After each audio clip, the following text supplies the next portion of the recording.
There is a moment near the end of a season 3 episode where the smartest man in the universe is sitting in a therapist's waiting room, and he is not a man at all. He is a pickle.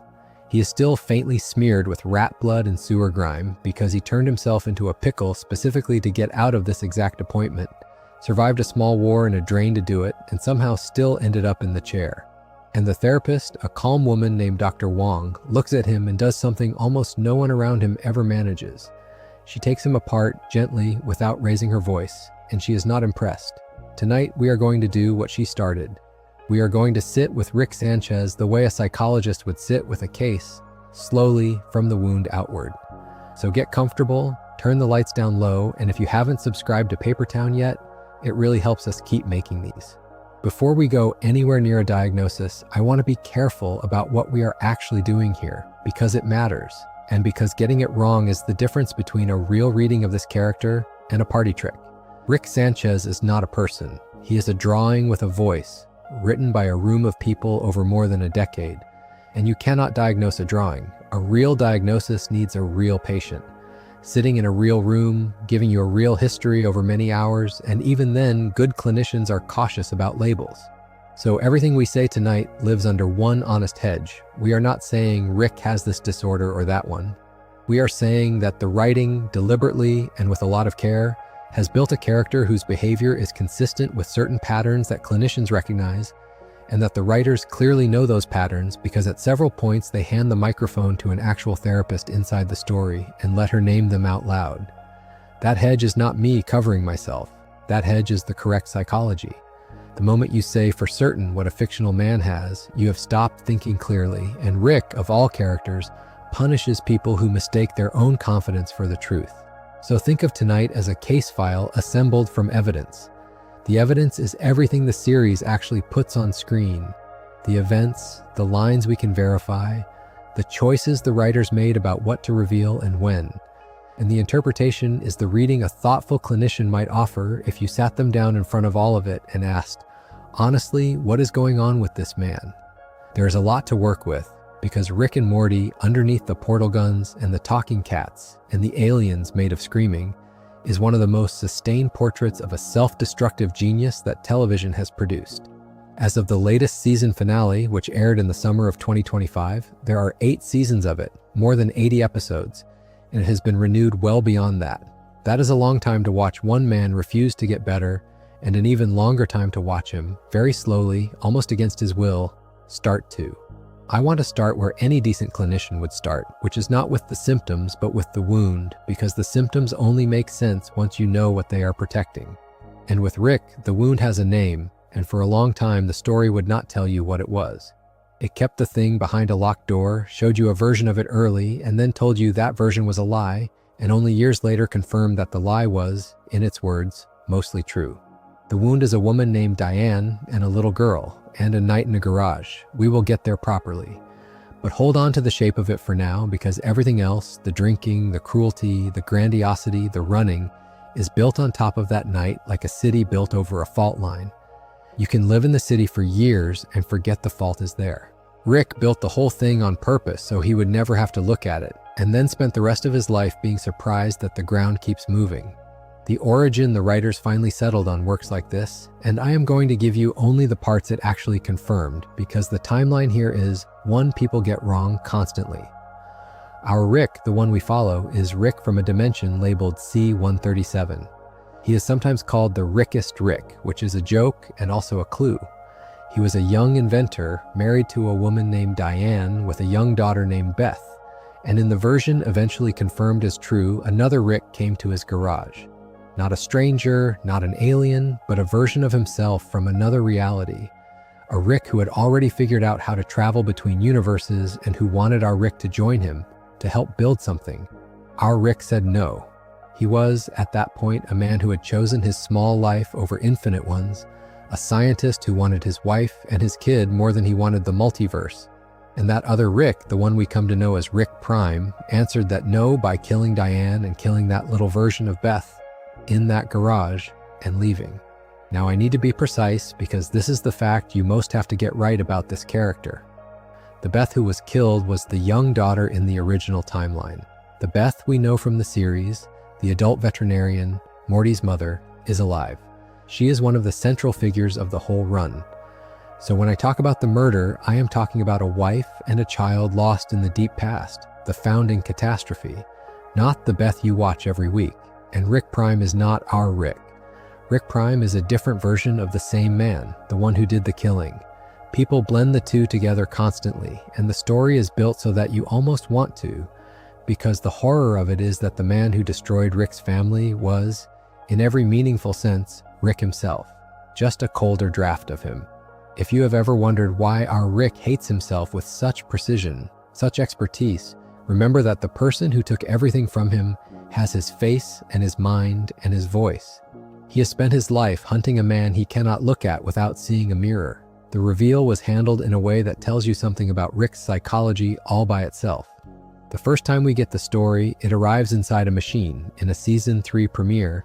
As a memory, Rick is broadcasting to his interrogators, and he immediately tells us it is fake, a sad backstory he invented to manipulate them. He shows you his own trauma and then sneers at you for believing it. Years later, in the season 5 finale, the writers come back and confirm that the fake story was, as Rick himself puts it, mostly true. And the way he says it is the tell. He is not tearful, he is ashamed. His attitude is essentially, there, now everyone can shut up about it, as if his own deepest grief were an annoying question he has finally answered to make people stop asking. A clinician would notice that immediately. This is a man who cannot let his pain be seen as pain. He has to wrap it in a lie first, and when the lie is stripped away, he treats the truth underneath as an embarrassment, something to be disclosed with contempt so that no one gets the satisfaction of feeling sorry for him. Grief, for Rick, is not something to be comforted through. It is a vulnerability, a soft spot, and he would rather you laughed at it than reached for it. What a psychologist would call this in careful language is complicated grief, and layered on top of it, something that looks a great deal like traumatic loss and survivor guilt. Ordinary grief, painful as it is, tends to move. It changes shape over years. People carry it, but it stops running their entire lives. What Rick has is grief that never metabolized, that got stuck at the moment of the wound and then organized everything around itself.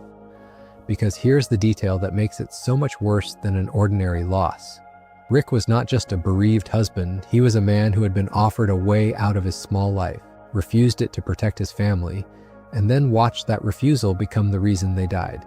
In his own internal accounting, and I should frame this as his distorted reading rather than the truth, his love for them is what got them killed. He said no because he loved them, and the no is what brought the killer to the door. That is survivor guilt of a particularly vicious kind, the kind that whispers that the very best thing about you, your capacity to love and choose people over power, is precisely the thing that destroyed them.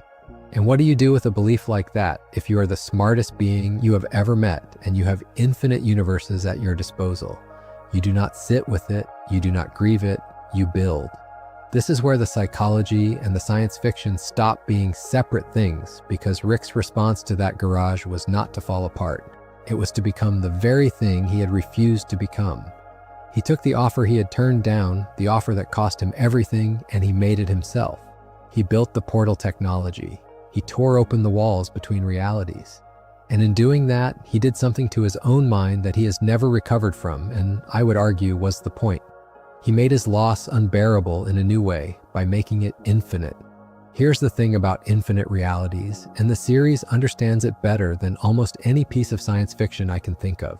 If every possible universe exists, then every possible version of you exists, and every possible version of everyone you have ever loved exists.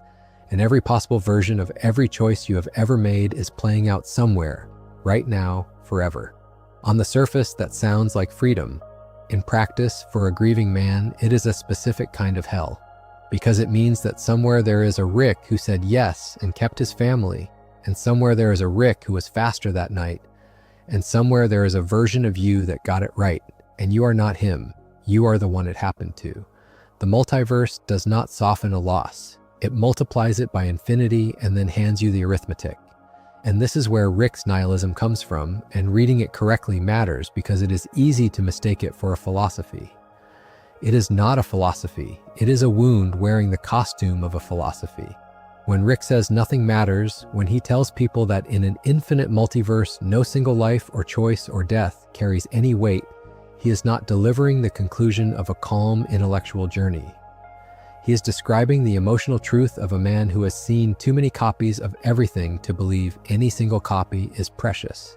If there are infinite Dianes, then losing one Diane cannot be allowed to mean everything, because if it meant everything, he would not be able to stand up. The nihilism is an anesthetic. It is a way of making the loss survivable by declaring at scale that loss itself is meaningless. A clinician would look at that and see not a worldview, but a defense, an enormous, cosmically sophisticated defense built by the one mind capable of building it that large. I find this one of the cleverest things the writing does because it takes a real philosophical position, the sort of thing people argue about in lecture halls, and reveals it as a symptom. Rick's despair about meaning is real, and it is also self-serving. It lets him off the hook. If nothing matters, then his cruelty does not matter, his absence does not matter, the people he hurts do not really matter, and neither does his own guilt. Nihilism for Rick is not just how he grieves, it is how he excuses himself. And that dual function, comfort and permission at the same time, is exactly what a good defense mechanism does. It protects you from the pain, and it protects you from the responsibility in one move. But Rick did not stop at building a belief. He built a structure. And this part of his psychology is, I think, where he reveals himself most nakedly, because it is where the grandiosity stops being an attitude and becomes architecture. Somewhere in his history, working with other versions of himself, Rick helped wall off a specific slice of the infinite multiverse, a region called the central finite curve. The simple version is this: out of all the infinite universes, there is a subset in which Rick is the smartest being alive, and there is presumably a much larger everything else in which he is not. Rick and the other Ricks sealed themselves inside the part where Rick is always the smartest, and set their technology so that it only travels within that walled garden. Think about what that actually is psychologically. This is a man who took his own need to be the sharpest thing in any room and made it a physical law of his reality. He did not merely believe he was supreme, he engineered a universe in which that belief could not be wrong. That is a God complex, and the writing is very clear-eyed about it being one, because a later development pulls the wall down and forces Rick to confront the fact that his supremacy was always local, always a thing he had built rather than a thing that was true. When people call Rick the smartest man in the universe, the honest correction is that he is the smartest man inside the curve he drew around himself to guarantee it. And notice how sad that is, underneath how impressive it sounds. A person who is truly secure does not need to rig the game. The scale of the cheating is a measure of the size of the insecurity. He built a cage of infinite universes, all of them arranged so that no version of himself would ever have to feel small. And he called it freedom, and he lived inside it, and it did not make him happy for a single day. There is also a practical layer to the curve that a clinician would find telling, because it doubles as a hunting ground. Narrowing the infinite down to a manageable, Rick-dominated slice does not only feed the ego, it also makes it possible to search for one specific Rick, the one who came to the garage, in something less than an infinite haystack. And that is the other thing the grandiosity is doing. It is in service of the revenge. Even the God complex, even the wall around reality, is bent toward the one task that has organized his entire adult existence, which is finding the man who has his face and making him pay. When your grandiosity and your grief are both pointing at the same target, you get a person who looks from the outside like a nihilist who does not care about anything, and who is, on the inside, a man who cares about exactly one thing so much that he has restructured the cosmos around it. Which brings us to the flask, because you cannot talk about Rick Sanchez for very long without talking about the drinking. And the drinking is not decoration. It is one of the 2 or 3 steadiest facts about him, present in almost every scene. A silver flask he tips back in the middle of gunfights and dinners and school hallways. A slurred voice, a wet burp punctuating sentences, the small perpetual film of alcohol over everything he does. For a long time, the series plays it partly for laughs, the drunk grandpa doing impossible science while sloshed, and it is funny. But if you strip the comedy away and look at the pattern underneath, what you are looking at is a man who is never, at any point, allowed to be sober. And a clinician would not laugh at that. a clinician would ask what he is medicating. There is a well-known idea in the psychology of addiction, sometimes called the self-medication hypothesis, associated with the clinician Edward Cancian. And the short version is that people who become dependent on a substance are often not chasing pleasure so much as fleeing a specific, intolerable feeling, and that the particular drug they land on tends to fit the particular pain they are running from. Alcohol is a depressant. It slows things down, it dampens, it numbs, it quiets. It is very good at making a loud internal world briefly softer. And when you ask what Rick has running loudly inside him at all times, the answer is grief, guilt, and a kind of existential terror about meaning that most people only brush up against on their worst nights. Rick lives there. The multiverse has shown him, in high definition, exactly how small and repeatable and pointless a single life can look. Of course he drinks. The drinking is not a character quirk sitting next to the sadness. The drinking is a tool for managing the sadness, and it is the wrong tool, and he knows it is the wrong tool, and he uses it anyway, which is the truest description of an addiction I can give you. What makes it a disorder rather than a habit in the show's own portrayal is that it is not really optional, and it is costing him. He drinks through moments that call for sobriety. He drinks in front of his grandchildren. His body, in several episodes, is clearly wrecked by it. And crucially, the drinking travels with the despair. When Rick is at his lowest, the alcohol is not incidental, it is central. It is the thing his hand reaches for on the way down. I want to be honest about the frame here because the rule holds. I am not telling you Rick meets the formal criteria for a substance use disorder, as a clinician would apply them to a living patient, because he is fictional and that would be a category error. I am telling you the writers have drawn, with real care, a portrait of dependency that lines up with what dependency actually looks like, right down to the way it masquerades as personality. That is the trap of it. Everyone around Rick treats the drinking as just part of who he is, as Rick being Rick, and that normalization is itself part of the picture, because that is exactly how the people around a functional addict tend to talk about him.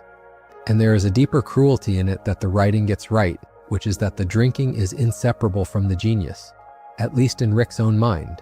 He performs miracles while intoxicated. He builds spaceships out of garbage while barely able to stand. So the alcohol gets braided into his identity as the smartest being alive, until he can tell himself that this is just how he operates, that the flask is part of the machine, that a lesser man would need to be sober, but he transcends that. It becomes another wing of the grandiosity. And that is precisely why it is so hard for him to ever put it down, because putting it down would mean admitting that it was never fuel, it was always a bandage, and that underneath the bandage is a wound he has spent decades refusing to look at. The genius and the drinking hold each other up. Pull either one and the story he tells about himself starts to fall. Underneath the drinking and the noise, there is a depression that the writers are careful to keep mostly hidden, because that is how it usually works. People imagine depression as visible sadness, someone crying, someone in bed. But a great deal of it hides behind exactly the opposite, behind energy, activity, humor, motion. Rick is almost never still. He is always building, always leaving, always launching into the next adventure. And a clinician watching that pattern would not necessarily see a happy man. They might see a man who cannot afford to stop moving because stopping is when the feelings arrive. The mania of Rick's life, the relentless invention and travel and spectacle, reads very plausibly as a defense against a depression that would swallow him whole the moment he sat down in a quiet room with nothing to do. And the writers test exactly this hypothesis more than once by taking the adventure away and showing you what is left. And what is left is bleak. The clearest single piece of evidence anyone ever gave us about the sadness under the surface is hidden inside the catchphrase, and I think it is one of the saddest jokes the series has ever built. Early on, Rick has a nonsense catchphrase, the sort of thing a cartoon grandpa says, "Wubba Lubba Dub Dub," and it is treated as pure silliness, a bit of gibberish he shouts for fun. Then, back in the first season, Rick's old friend Bird Person explains that the phrase is not gibberish at all. In Bird Person's language, Wubba Lubba Dub Dub means, and I am quoting the translation given on screen, "I am in great pain, please help me."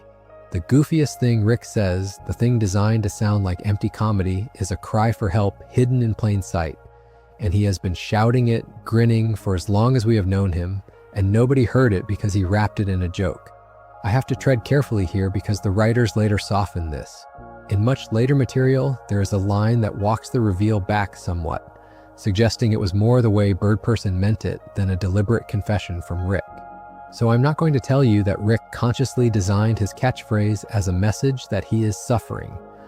What I will tell you is that the on-screen reveal, the thing actually put in front of millions of people, is that Rick's happiest sounding phrase translates to a plea for help. And that is a piece of writing so precisely aimed at how depression actually operates that it is worth stopping on. Because this is exactly what a certain kind of depressed person does. They do not tell you they are in pain. They perform the opposite. They become the funny one, the loud one, the one who could not possibly be struggling. And they hide the distress signal inside the performance, half hoping someone will decode it and half terrified that someone will.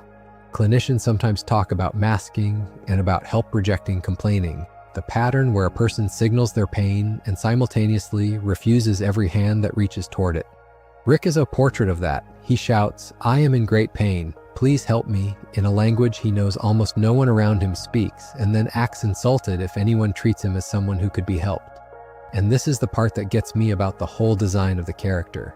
The writers give you the key to Rick incredibly early, right there in the first season, in a translated catchphrase, and then spend years watching you slowly understand what it meant. Because on first viewing, it plays as a sweet, sad little joke. On the fifth viewing, once you know about the garage, once you know about the flask, once you have watched him try to die, it stops being a joke at all. It becomes the thesis statement. Everything loud about Rick is a container for something quiet and unbearable. And the loudness is not the opposite of the pain, it is the packaging the pain travels in. And then there is the night the writing stopped hiding it. If the catchphrase is the coded signal, there is one episode where the code drops away entirely, and it is, I think, the most important scene in any conversation about Rick's mental health, because it is the one time the writers refuse to let the humor rescue you. It comes in the second season, in an episode built around a former partner of Rick's called Unity. Unity is not a person in the ordinary sense. Unity is a hive mind, a single consciousness that spreads through and controls entire populations. And it was once, in some real way, Rick's lover. For a stretch of the episode, Rick is happy, or something adjacent to happy, reunited with the one entity that could match him, that could keep up, that wanted him. And then Unity leaves. Unity writes him a breakup letter that is, if you read it as a clinician would, extraordinarily perceptive. Unity says that it is better without him, that being around Rick makes it a worse version of itself, that he drags everything down toward his own level. It is not cruel, it is diagnostic. Someone who loved him is telling him clearly that he is the kind of person who degrades what he touches, and that the loving thing to do is to get away from him. What Rick does next, the writing presents almost without dialogue, and it is devastating precisely because it is so quiet. He goes back to his garage. He drinks. And then he builds something methodically, the way he builds everything, except this device is pointed at himself. He sets up a machine designed to kill him, a helmet, a beam, an execution he has engineered for one. And then he sits there, drunk, and waits for it to fire. And the only reason he survives is that he passes out from the alcohol before the machine completes its cycle, slumps out of the path of the beam, and it misses him. He does not choose to live. He is too drunk to die. That is the whole horror of the scene. His salvation is an accident, a side effect of the very drinking that is killing him more slowly. The episode closes on that image, set to a soft, aching song, and it does not undercut it with a joke. And it does not explain it away, and it does not have him wake up cured. It just lets you understand that Rick tried to end his own life over a breakup, and that the breakup was really about the thing it confirmed, which is that even the beings who love him agree he is better off gone. I want to slow down here because a scene like this is easy to summarize and hard to actually take in. What the writers are depicting is a suicide attempt in a moment of acute despair, triggered by a loss but rooted in something much older, and the thing a clinician would notice is how it fits everything else. This is a man who told us, years earlier in a translated catchphrase, that he is in great pain and needs help. This is a man whose entire philosophy insists that nothing matters, that no single life is precious. And here he is applying that philosophy to himself with terrible consistency. If nothing matters, then his own life does not matter either, and the nihilism that he has used to survive his grief curls around and becomes a permission slip for his own death. That is the danger of that particular defense. The belief that lets you tolerate losing everyone you love is the same belief that tells you there is no reason to stay. There is a term some clinicians use, the idea that suicidality can be less a single decision and more a chronic undertow, present for years, rising and falling, dangerous not because it is always acute, but because it is always there. Rick fits that shape far better than he fits the image of a one-time crisis. The garage device is the moment it broke the surface, but the story keeps steadily telling you it never really goes away. His recklessness, the way he throws his own body into danger with no apparent fear, the way he seems almost disappointed to survive certain adventures, all of it reads, through this lens, as a man with a low-grade, permanent ambivalence about whether he wants to be alive at all. He is not always trying to die, but he is almost never fully trying to live, and there is a difference, and the writing knows the difference, and it built an entire episode to make sure you knew it too. And here's what I find most striking about how the writers handled it. They did not use it as a twist. There is no big dramatic revelation, no other character discovering what happened, no arc where the family rallies around him. The attempt happens in private, is witnessed by no one inside the story, and is never really spoken about again in plain terms. Which is again exactly how it works for a lot of people. The lowest night of their life passes without witnesses, gets folded back into a functioning routine the next morning, and becomes a thing they carry alone. Rick wakes up and he keeps going, and the people around him never know how close they came to losing him. And he prefers it that way because being seen at the bottom is the one thing more unbearable to him than the bottom itself. Now we have to talk about the armor, because so far I have been describing the wounded man underneath, and that is only half of him. The other half is the person everyone actually meets, and that person is arrogant, contemptuous, cruel when it suits him, endlessly certain that he is the sharpest intelligence in any room, and incapable, most of the time, of showing anything that looks like ordinary empathy. If you handed a clinician only the surface behavior with none of the backstory, they would start reaching for words from the family of narcissism. The grandiosity, the need for admiration, the way he devalues other people almost reflexively, the entitlement, the flashes of what looks like a complete absence of concern for how his actions land on others. It is all there, and it is not subtle.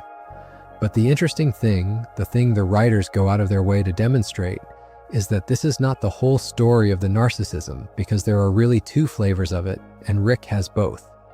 There is the loud kind, the grandiose kind, the puffed up certainty, and then there is a quieter, more painful kind that clinicians sometimes call vulnerable narcissism, which is not about feeling superior, but about a fragile, easily wounded self that uses superiority as a shield. And a lot of modern research on this suggests that in people with the gravest presentations, the grandiosity and the fragility are not opposites at all. They are fused. The contempt is a defense against shame. The certainty is a wall around a terror of being ordinary, of being small, of being nothing. Grandiosity in that reading is what shame looks like when it decides to fight instead of hide.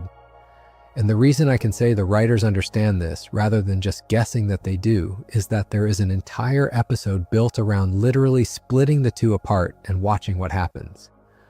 In the third season, Rick uses a machine that is supposed to remove a person's toxic qualities, and it separates him into two beings. One of them carries all the toxicity, the alcoholism, the vulgarity, the crushing ego, the contempt, the insanely inflated sense of self. The other one is what is left when you take all of that away, and here the writers make a very deliberate, very telling choice about who that leftover Rick is. He is not a healthier, happier, wiser Rick. He is meek. He is polite, soft, caring, agreeable, almost timid. Take the toxicity out of Rick, and you do not get a good man freed from his demons. You get a man with no spine, no drive, no edge, a man who could never have survived what Rick survived. That alone would be a strong statement, but the episode goes one crucial step further, and this is the stroke that turns the whole thing into a genuine piece of psychology rather than a gimmick.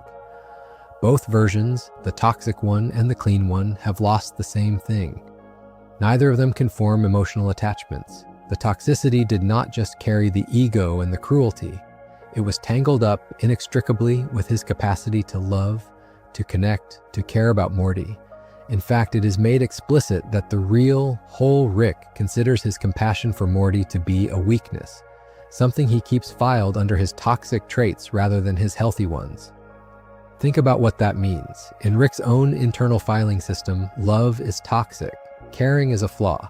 The tenderness he feels for his grandson lives in the same drawer as his alcoholism and his contempt, because to him, they are all evidence of the same thing, a softness that the universe punishes, a vulnerability that got his family killed once already. This is the clearest statement the writing ever makes about how the armor and the wound are welded together, and it is why I do not think you can call Rick simply a narcissist and leave it there. A textbook grandiose narcissist protects an empty core or a shame-filled core, but Rick's core is not empty. It is full of love he has decided is dangerous. His grandiosity is not covering nothing. It is covering a capacity for attachment so strong and so scarred that he has classified it as a disease and tried, more than once, to cut it out of himself. And every time he tries, whether by splitting himself in two or by numbing himself out, the result is the same. Without the wound, he is not free. He is hollow. The love and the poison came from the same place, and you cannot drain one without draining the other. And some part of Rick has always known that, which is why, for all his talk of not caring, he never quite manages to actually leave. Which finally brings us all the way back to the pickle, and to the office, and to the woman who is, for my money, the most important character the series ever introduced, who is not a member of the family. Because the remarkable thing about Rick and Morty is that it did not leave the psychology to the viewers to work out. At the very center of its run, it put an actual therapist on screen and let her say the diagnosis out loud, and it has never disowned a word of it. The setup is worth remembering because the setup is already the whole psychology. The family is in court-mandated therapy. This is important. Rick is not there because he wants to get better. He is there because the family, chiefly Beth, is required to attend, and Rick is expected to come along and participate. And rather than sit in a chair for an hour and be looked at, Rick turns himself into a pickle. He transforms his own body into a small green vegetable, deliberately stranding himself so that he has an airtight excuse not to go. Think about the sheer scale of the avoidance. This is a man who would rather engineer his own consciousness into a pickle, and then, when the situation goes wrong, fight his way through a sewer, build a survival exoskeleton out of rat parts and cockroach limbs, and wage a small, bloody war for his life, then spend 1 hour in a room being asked how he feels. He will do literally anything, up to and including nearly dying in a drain, as long as the anything is an adventure. The one thing he will not do is the boring thing. And that distinction, adventure versus the boring thing, turns out to be the key that Dr. Wong puts in the lock at the end of the episode, because he does end up in her office, still filthy, still barely back in a human body, and she has clearly taken his measure entirely. And what she says to him is one of the sharpest pieces of writing the series has produced, and I want to walk through it slowly because every clause is doing work. She tells him that the only connection between his unquestionable intelligence and the sickness destroying his family is that everyone in the family, him included, uses intelligence to justify sickness. Stop on that phrase for a second. Using intelligence to justify sickness. That is a clinical description of intellectualization and rationalization, the defense mechanisms where a person retreats into cleverness, into abstraction, into being right, precisely so they never have to feel anything. Rick's entire nihilistic worldview, the whole nothing matters philosophy we talked about earlier, is exactly this. It is a brilliant argument in the service of not having to hurt. And Dr. Wong sees straight through it. She is telling him that his genius is not the solution to his sickness. It is the delivery system for it. Then she goes deeper, and this is, I think, the best single insight anyone has about him. She tells him that he seems to alternate between seeing his own mind as an unstoppable force and as an inescapable curse, and that the reason he flips between those two is that the only truly unapproachable idea for him is that it is simply his mind within his control. Read that again because it is doing something subtle. Both of Rick's self-images, the god and the cursed monster, have one thing in common. In both of them, his mind is a force that happens to him, something too big to be his fault. If he is an unstoppable genius, then his cruelty is just the cost of his greatness. If he is a cursed intellect doomed to see too much, then his misery is not his doing either. It is the price of the gift. What he cannot tolerate, what he will turn into a pickle to avoid, is the middle option, the ordinary human one, which is that his mind is just his, that he is a person making choices, that he is responsible. Grandiosity and self-pity look like opposites, but Dr. Wong catches them doing the same job. They both let him off the hook for his own life. And then she lands it, and the landing is merciless and kind at the same time, which is what good therapy actually is. She points out that he chose all of this. He chose to come to her office. He chose to talk. He chose to belittle her profession, just as he chose to become a pickle. He is the master of his universe, she says, and yet he is sitting there dripping with rat blood and filth, his enormous mind rotting by his own hand. And she offers him the truth he has spent his whole life outrunning, which is that repairing and maintaining and cleaning, the actual work of getting better, is not an adventure. There is no way to do it so wrong that you might die. It is just work. And, she says, some people are okay with going to work, and some people would rather die. Each of us gets to choose. I need to sit on that ending because it is the thesis of the entire character stated in plain language by a woman who has known him for less than an hour. Everything Rick does is an adventure, high stakes, mortal danger, the possibility of a spectacular death. And Dr. Wong has identified why. Adventure is thrilling, but it is also, for Rick, a hiding place, because adventure is the opposite of maintenance. Maintenance is showing up every day and doing the small, unglamorous work of not falling apart, of tending relationships, of staying sober, of sitting with feelings that do not resolve in a third act. There is no glory in it, and no danger in it, and no way to make it exciting, and that is exactly why Rick cannot bear it. He would far rather face down a galactic empire than face down a Tuesday. The danger is not the thing he is running toward. The danger is the thing he is running with, the excuse, the noise loud enough to drown out the quiet work he does not want to do. And notice what she does not do. She does not tell him he is broken beyond repair, and she does not promise him that therapy will fix him. She hands him a choice and makes it his. Each of us gets to choose. She refuses to take the responsibility off him, which is the one thing he wanted her to do.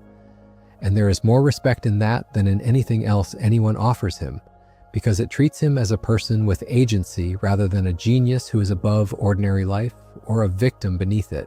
It is the exact opposite of how everyone else in his life relates to him. Everyone else either worships the genius or excuses the wreck. Dr. Wong does neither. She just tells him the truth and lets him walk out with it. And he walks out. That is the gut punch of the episode.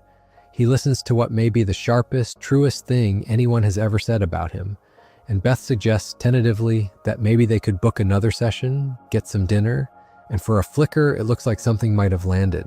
And then Rick deflects, makes an excuse about the therapist having tinnitus, and the moment closes, and they leave. And nothing changes. Not yet. He heard it. He understood it. He is far too smart not to have understood it, and he did nothing with it, because hearing the truth and being ready to act on it are separated, for a man like Rick, by years. That gap between insight and change is the whole tragedy and the whole realism of him. He is not a man who lacks self-awareness. He may be the most self-aware character on television.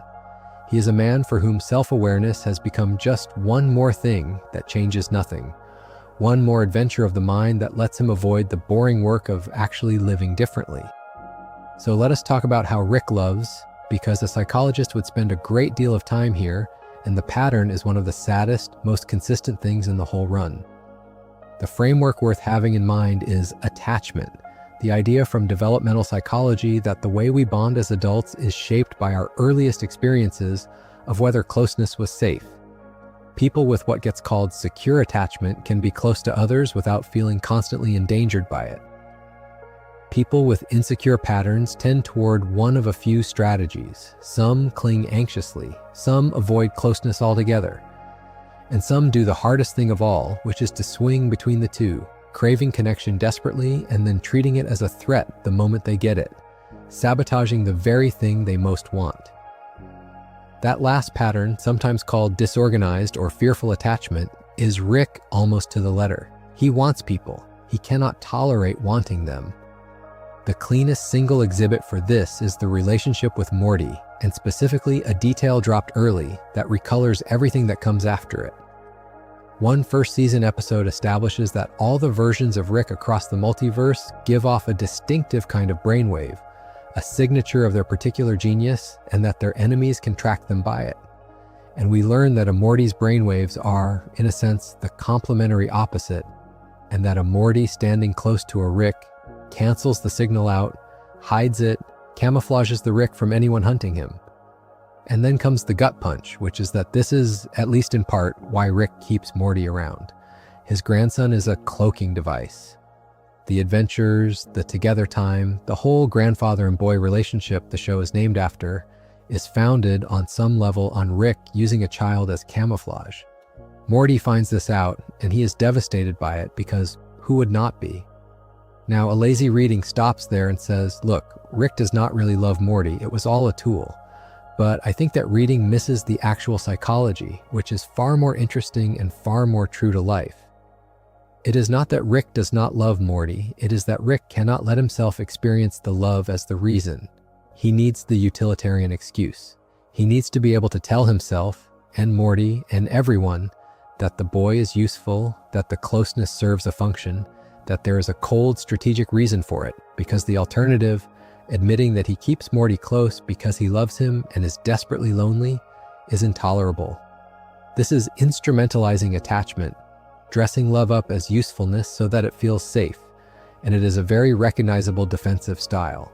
People who are terrified of needing others will very often reframe their need as a transaction. I am not with you because I need you. I am with you because you are useful to me. It keeps the wolf of vulnerability from the door. And the tragedy is that Morty and the audience are left unable to tell where the tool ends and the love begins, which is exactly the confusion Rick himself lives inside. You see the same pattern, aimed backward through time, in how Rick treats his own daughter. Before the events of the show, Rick was absent from Beth's life for around 20 years. He simply was not there for most of her childhood and youth, and then one day he reappeared at her door and moved into the garage. And the writers, to their enormous credit, never give you a clean, comforting explanation for the absence. They do not tell you he was off grieving nobly or protecting her from afar or any of the reassuring stories a lesser show would supply. He was gone, and then he was back, and the reason stays a hole in the middle of Beth's life. And you can see what that hole did to her.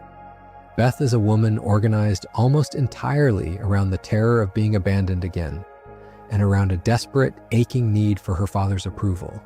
She will forgive him almost anything to keep him near. She idolizes him. She structures her whole sense of self around being the daughter of a genius. Because if he is a genius, then his abandonment might have meant something, might have been worth it, rather than being the ordinary tragedy of a father who left. That is what a clinician would call the intergenerational transmission of attachment injury, which is a clinical way of saying that the damage rolls downhill. Rick's inability to be safely close did not stay contained in Rick. It shaped Beth, made her anxious and approval hungry, and quick to abandon her own life whenever her father's attention was on offer. And Beth, in turn, shapes her own children. The whole family is a study in what happens when the person at the top of it treats love as danger.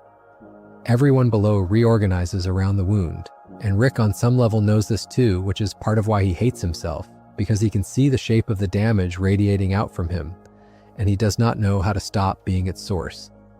And then there is Bird Person, who I think is the most heartbreaking relationship in the series, because it is the one place we see what Rick's love did to a friend rather than to family. Bird Person was, by every indication, Rick's closest real friend. Someone from his wilder past, a comrade. And in a 5th season episode, Rick goes inside Bird Person's mind to try to bring him back. And what we find in there is a memory of Rick, years earlier, telling Bird Person that he loved him, and in the same breath telling him that none of it matters, that in a reality of infinite copies, no bond can carry any real weight. Rick offered his friend love and nihilism in the same sentence, and the nihilism poisoned the love, and it drove Bird Person away. Later, a rebuilt version of Bird Person tells Rick, plainly, that he was a bad friend, and Rick has no defense against it because it is true. This is the corrosive thing about Rick's worldview that the writing is brave enough to show. His nihilism does not just hurt him, it reaches into his rare, real connections and it rots them from the inside, because you cannot tell someone you love them and that love is meaningless and expect them to stay. The people who get closest to Rick get the full dose of the philosophy he built to survive his grief, and the philosophy is corrosive, and so his deepest bonds end up soaked in guilt. He is a man who ruins the thing he reaches for, and he knows it, and knowing it makes him reach less, which makes him lonelier, which makes him drink, and around it goes. There is a contradiction sitting at the very center of Rick that we have to hold up to the light now, because it is, I think, the richest piece of psychology in him, and it is the kind of contradiction that only makes sense once you stop expecting a person to be consistent. We have already established that Rick is, at minimum, deeply ambivalent about being alive, that he built a machine to end himself and only survive by accident. But here's the other half of that, and the two halves do not fit together in any tidy way. Rick is also a man who spent years engineering his own immortality. He built a system referred to as Operation Phoenix, a network of clone backup bodies stored across the multiverse, rigged so that if he dies, his consciousness simply uploads into a fresh copy and he keeps going. He also, at one point, keeps a body backup drive on hand for the same purpose. The man who tried to kill himself in the garage is the same man who arranged, at enormous effort, to make himself nearly impossible to kill. Now, on the surface, that looks like a straight contradiction, and lazy analysis would just call it a plot inconsistency. But a clinician would not. A clinician would recognize this as profoundly human because the death drive and the terror of death are not opposites that cancel out. They coexist constantly in the same person. What both of them have in common, the suicidal impulse and the immortality project, is control. Rick cannot bear for his own death to be something that merely happens to him on someone else's terms at a time he did not choose. The suicide device and the backup clones are two expressions of the exact same need. In the garage, he wanted to be the one who decided he would die. With Operation Phoenix, he wanted to be the one who decided he would not. In both cases, the intolerable thing is not death itself. The intolerable thing is not being in charge of it. Dr. Wong put her finger on this without even knowing about the clones. Each of us gets to choose, she said, and the thing Rick cannot surrender, above all else, is the sense that he is the one choosing, even about his own annihilation. Control, for Rick, is not just a preference. It is his other drug, running alongside the alcohol, and it works on the same anxiety. If you have lived through the sudden, senseless, uncontrollable murder of your family, if the founding fact of your life is that the universe took everything from you in an instant with no warning and no permission, then it makes a terrible kind of sense that you would spend the rest of your existence trying to make sure nothing is ever out of your control again. The portal gun is control over space. The backup bodies are control over death. The central finite curve is control over reality itself. A whole cosmos bent to guarantee that he is never outmatched. Every one of Rick's godlike powers can be read as the same anxious reflex scaled up to infinity, the reflex of a man who was once utterly powerless in the one moment that mattered, swearing at a level far below conscious thought that he will never be powerless again. It is armor against a specific historical helplessness, and no amount of it is ever enough because you cannot armor the past. And the detail that makes Operation Phoenix tragic rather than just cool science fiction is this. Rick dismantles it. He reaches a point where he realizes that guaranteed immortality, endless backup lives stretching forward without limit, does not comfort him at all. It does the opposite. It drains whatever meaning was left, because if you truly cannot die, if every death is just a respawn, then nothing you do carries any weight. No stake is real. And existence becomes an infinite gray corridor with no exit and no urgency. Rick, the man terrified of death, discovers that he needs death, that mortality is part of what makes anything matter, and he takes apart the very system he built to escape it. That is an astonishing thing for the character to do, and a psychologist would find it enormously revealing, because it means that somewhere in Rick is a part that understands, correctly, that a life without limits is not a life. He intellectually grasps the thing that would save him. That meaning requires stakes. That mattering requires the possibility of loss. He just cannot yet apply that same wisdom to the rest of his life. He can give up immortality, he cannot yet give up the flask, or the cruelty, or the running, but the capacity is in there, he proved it. He chose mortality on purpose, which means he is capable of choosing, which is the whole game.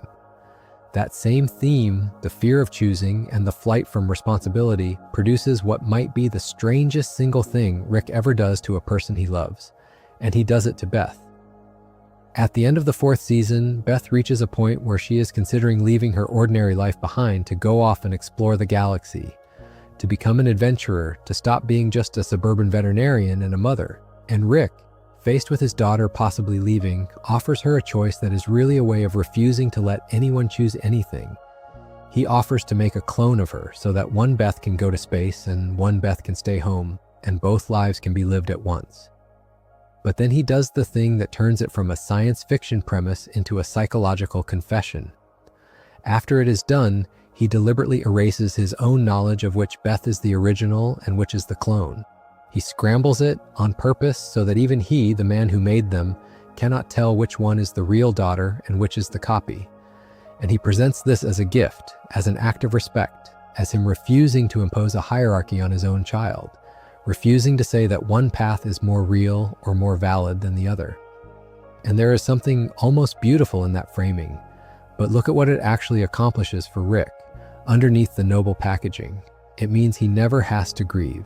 If he does not know which Beth went and which Beth stayed, then he has not really lost either one. He has engineered away the possibility of loss by engineering away the ability to know what he lost. He does not have to sit with the ache of his daughter choosing space over him, or the ache of her staying and always wondering, because he has made both true and neither knowable. He has, quite literally, refused to accept the reality of a choice and its consequences. This is, if you want the clinical frame, a flight from what existential thinkers would call freedom and responsibility, the burden of being the one who has to choose and then live with what the choice cost. Ordinary people manage this burden badly all the time, by staying in jobs to avoid deciding to leave, by not choosing so that they never have to be responsible for having chosen. Rick manages it the way Rick manages everything, at the scale of applied physics. He does not avoid a decision by procrastinating. He avoids it by cloning his daughter and lobotomizing his own certainty. And the story leaves it completely unresolved. Neither the family nor the audience is ever told which Beth is which. There is Beth at home and there is Beth in space, and both are real and both are Rick's daughter, and the not knowing is permanent, and it is the whole point. Rick has externalized his own inability to tolerate loss and made his entire family live inside it. What strikes me most about this is how it rhymes with the deepest wound. The thing Rick cannot bear is loss. It is what the garage did to him. And so he has spent decades building elaborate machines whose real function is to make loss impossible, to make it deniable, to make it something he can route around. The backup bodies so he never loses himself. The multiverse philosophy so no single loss can mean anything. And now the scrambled clone so he never has to lose a version of his daughter. Every one of these is the same move. Rather than learn to survive loss, which is the actual work, the boring, unglamorous maintenance work Dr. Wong described, Rick keeps trying to engineer a universe in which loss does not have to be faced at all. And it never works, because the original loss is already inside him, and no machine reaches backward far enough to undo the garage. He can make his daughter unlossable. He cannot make Diane not have died. And so the machines pile up, each one a monument to the grief he will not process, and he stays exactly as haunted as he was on the first day. If you wanted to organize everything we have talked about so far into a single clean framework, the one I keep coming back to is the one built by the psychiatrist Irvin Yalom, who argued that beneath most human suffering lie 4 ultimate concerns, 4 facts about existence that every person has to reckon with, whether they admit it or not: death, freedom, isolation, and meaninglessness. And the reason I find this framework so useful for Rick is that he does not just brush against these four concerns the way most of us do on a bad night. He lives at the extreme end of all four at once, and the science fiction machinery of the show is really just a way of letting him confront them at a scale no ordinary person could. Rick and Morty, read this way, is less a cartoon about a mad scientist and more a sustained thought experiment about what happens to a mind that is forced to stare directly at the things the rest of us can only glance at. Take death. Most people manage their terror of death by not thinking about it, by staying busy, by half believing it will not really happen to them. Rick cannot do that. He has died, in various senses, many times. He has backup bodies. He has stared at his own mortality from every angle and, as we said, ended up both courting it and engineering against it before finally deciding he needs it. His whole relationship with death is naked in a way that most of us never have to endure. Take isolation, the second concern, the deep truth that no matter how close you get to another person, you are ultimately alone inside your own experience. Rick has weaponized this. His intelligence functions as what one might call an impermeable barrier, a wall so high that almost no one can reach him. And he has told himself that this is because he is too smart to be understood, when the truth is closer to the reverse, that he has made himself too smart to be reached because being reached is what he cannot survive. His isolation is not an accident of his genius. It is a project his genius serves. Take freedom in the existential sense, which is the vertigo of realizing that you are responsible for your own life, that no one is coming to tell you what it means or how to live it, that the authorship is yours.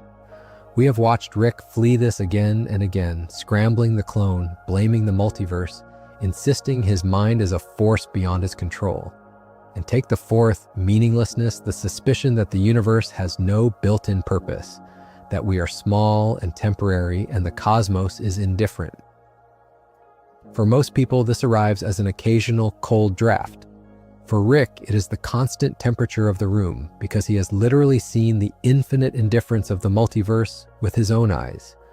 He is not guessing that nothing has cosmic meaning. He has been there. He has the receipts. So here is a man maximally exposed to all four of the deepest existential terrors. And the tragedy is that he has responded to all four with the same failed strategy, which is to try to master them rather than to live with them. He answers death with control, isolation with contempt, freedom with avoidance, and meaninglessness with nihilism. And every one of those answers is, in Yalom's terms, a defense rather than a resolution. They protect him from the terror without ever letting him move through it.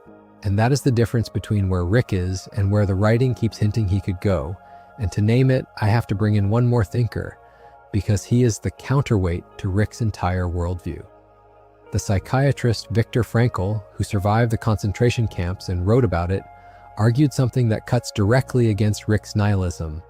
And it is worth stating plainly because it is, I think, the philosophical answer the story is slowly building toward. Frankl's claim was that meaning is not something you find lying around in the universe, waiting to be discovered, and it is not something the cosmos owes you. Meaning is something you create through what you choose to do, through how you choose to bear what you cannot change, through the responsibility you take for your own attitude, even in the worst circumstances imaginable. In other words, the absence of built-in cosmic meaning is not the end of the conversation. It is the beginning of it. The indifference of the universe does not prove nothing matters. It hands you the pen, and once you have Frankl in your head, listen again to what Dr. Wong told Rick. Each of us gets to choose. That is Frankl, almost word for word. Through its own in-universe therapist, the show is offering Rick precisely the answer to his nihilism that the great existential psychiatrists offered to despair, which is that meaninglessness is real and is not the last word, because meaning is chosen, not found, and the choosing is available even to a man who has seen the whole indifferent infinity.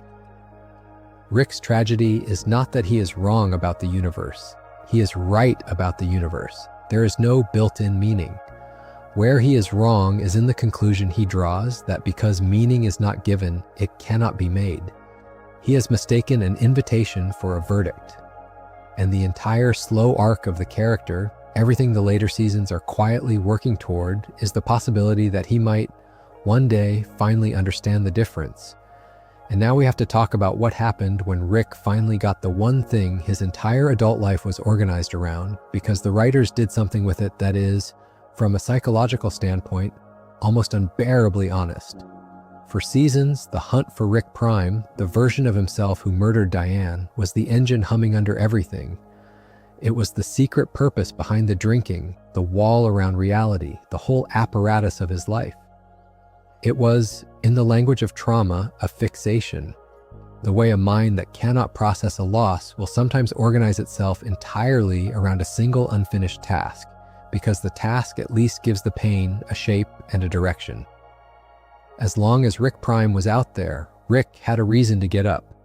The revenge was not just revenge, it was the scaffolding holding the whole collapsing building up. In the 7th season, in an episode built around the confrontation, Rick finally corners him. And cleverly and cruelly, the writing does not let it be a clean triumph. Another character, the version of Morty who has become the great chess player of the series, intervenes at the critical moment, incapacitating Rick Prime and taking control of his most terrible weapon before stepping back and letting Rick do the thing he has waited a lifetime to do, which is kill Rick Prime with his bare hands. It is the most brutal, least stylized violence the series has ever depicted. There is no wit in it. It is just a broken man beating another version of himself to death, and the shot holds long enough that it stops being satisfying and starts being sickening, which is exactly the point. Because here is the weapon at the center of it, and this is the fact I most need you to get right, because it is the one this channel has been corrected on before, and it matters. Rick Prime possessed something called the Omega device, and the Omega device does not just kill a person, it erases them from every reality at once across the entire infinity of universes, all of them simultaneously. And Rick Prime had already used it. He used it on Diane, not one Diane, every Diane. In every universe that has ever existed or could exist, Rick Prime reached out and deleted her so that there is no timeline anywhere in the infinite multiverse where Diane is still alive.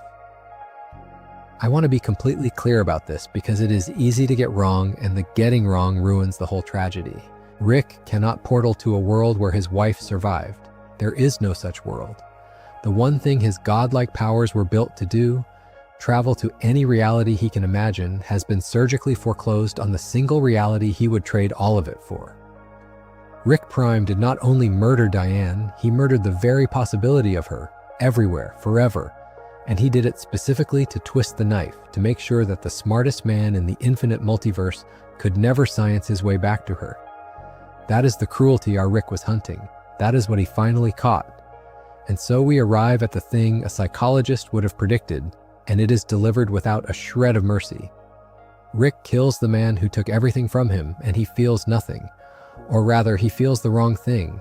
He feels cold and empty and hollowed out. The revenge does not fill the hole. It cannot, because the hole was never really Rick Prime shaped. The hole is Diane shaped, and killing her murderer does not bring her back, does not undo the garage, does not return 1 second of the life that was stolen.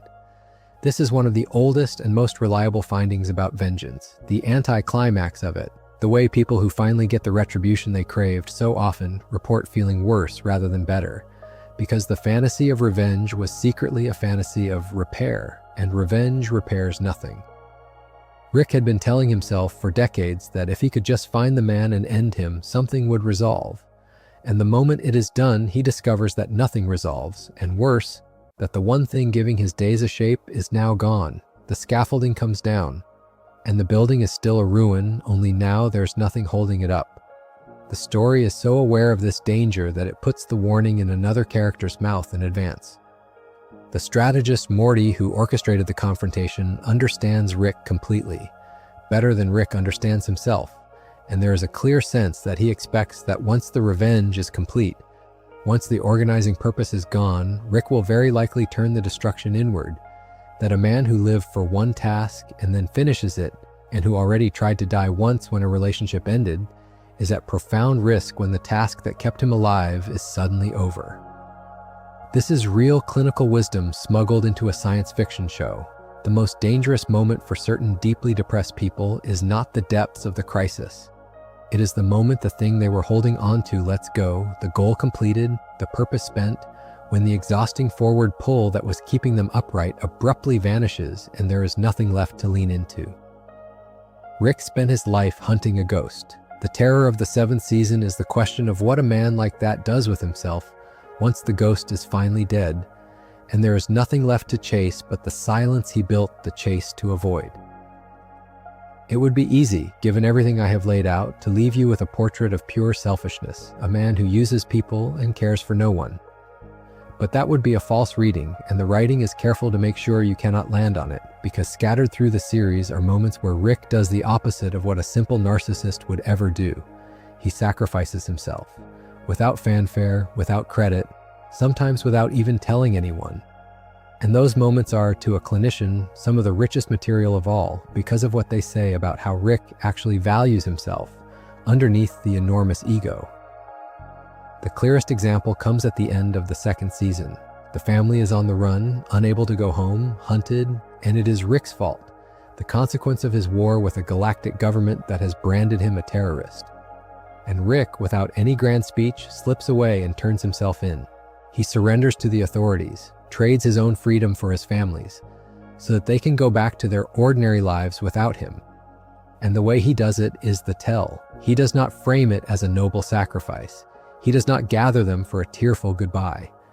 He tells Morty a small lie, something about going to get ice cream, and then he walks into captivity alone. He engineers his own removal from their lives and disguises it as an errand, so that no one can thank him, no one can stop him, and no one can see it for what it is. Now hold that against a line the writers give Jerry, Rick's son-in-law, earlier in that same stretch, because the two things together form a complete little diagnosis.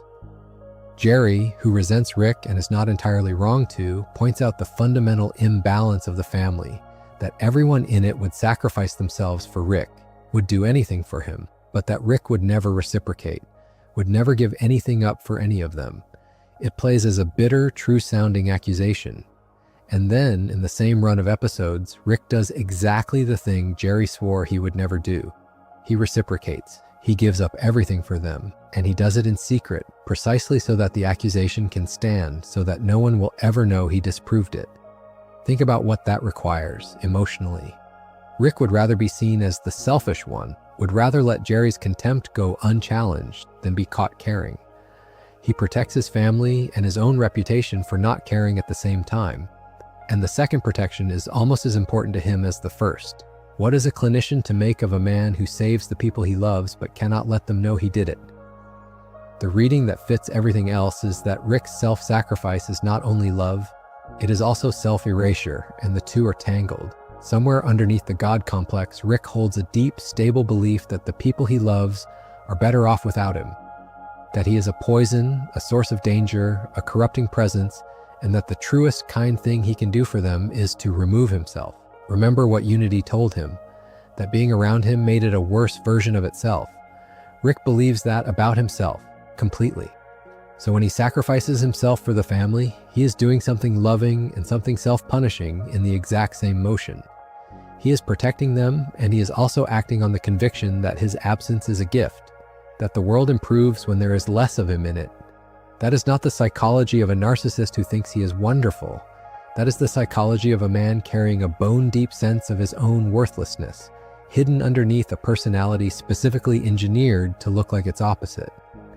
And this is the paradox that I think sits at the absolute center of him, the thing that makes him more than a cartoon villain or a cartoon genius. Rick simultaneously believes he is the most important being in the universe and that the people he loves would be better off if he vanished. Both at once, all the time. The grandiosity and the worthlessness are not two different Ricks taking turns. They are the same wound viewed from two angles. He built the story of his supremacy precisely because underneath it, he cannot shake the story of his poison. And every time the poison story gets too loud, the supremacy story shouts it down.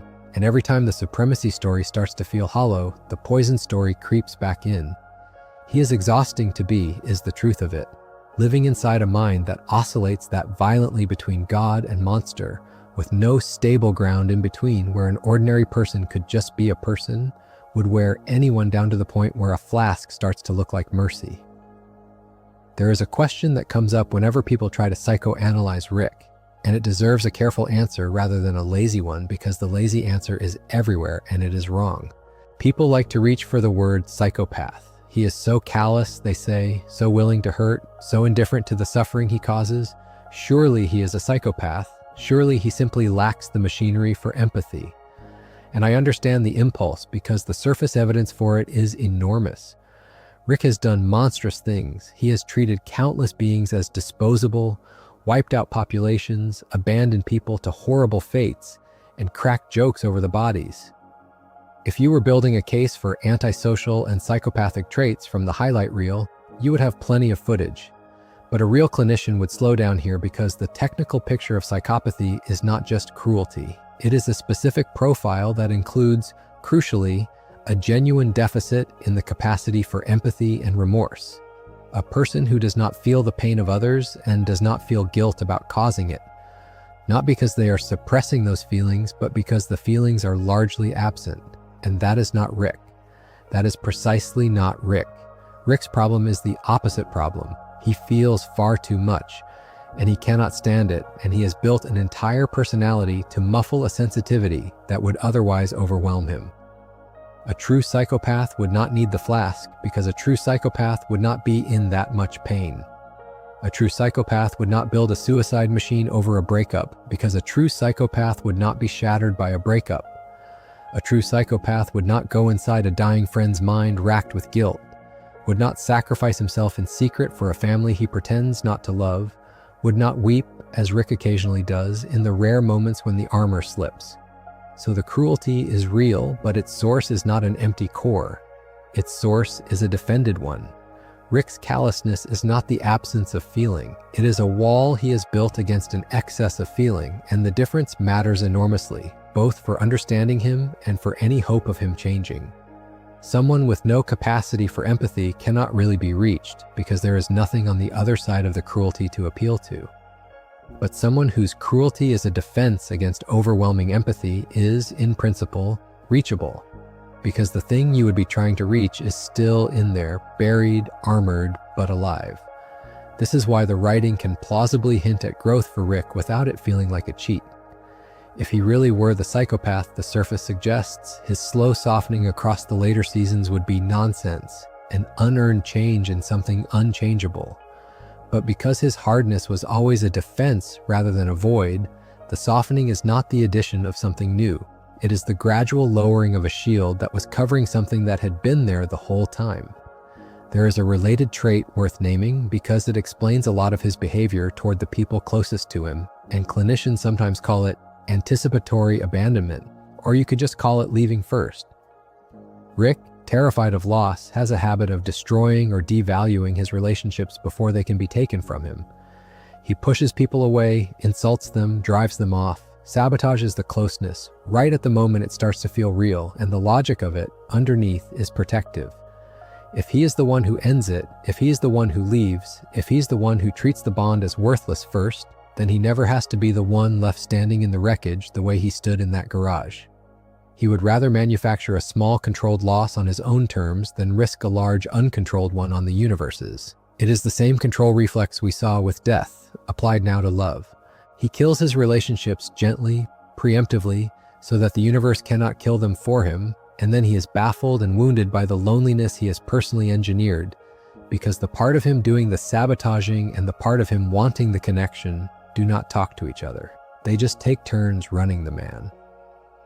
I want to spend a little time on the jokes themselves, on Rick's humor, because it is so central to how the character is experienced that it is easy to forget it is also a symptom.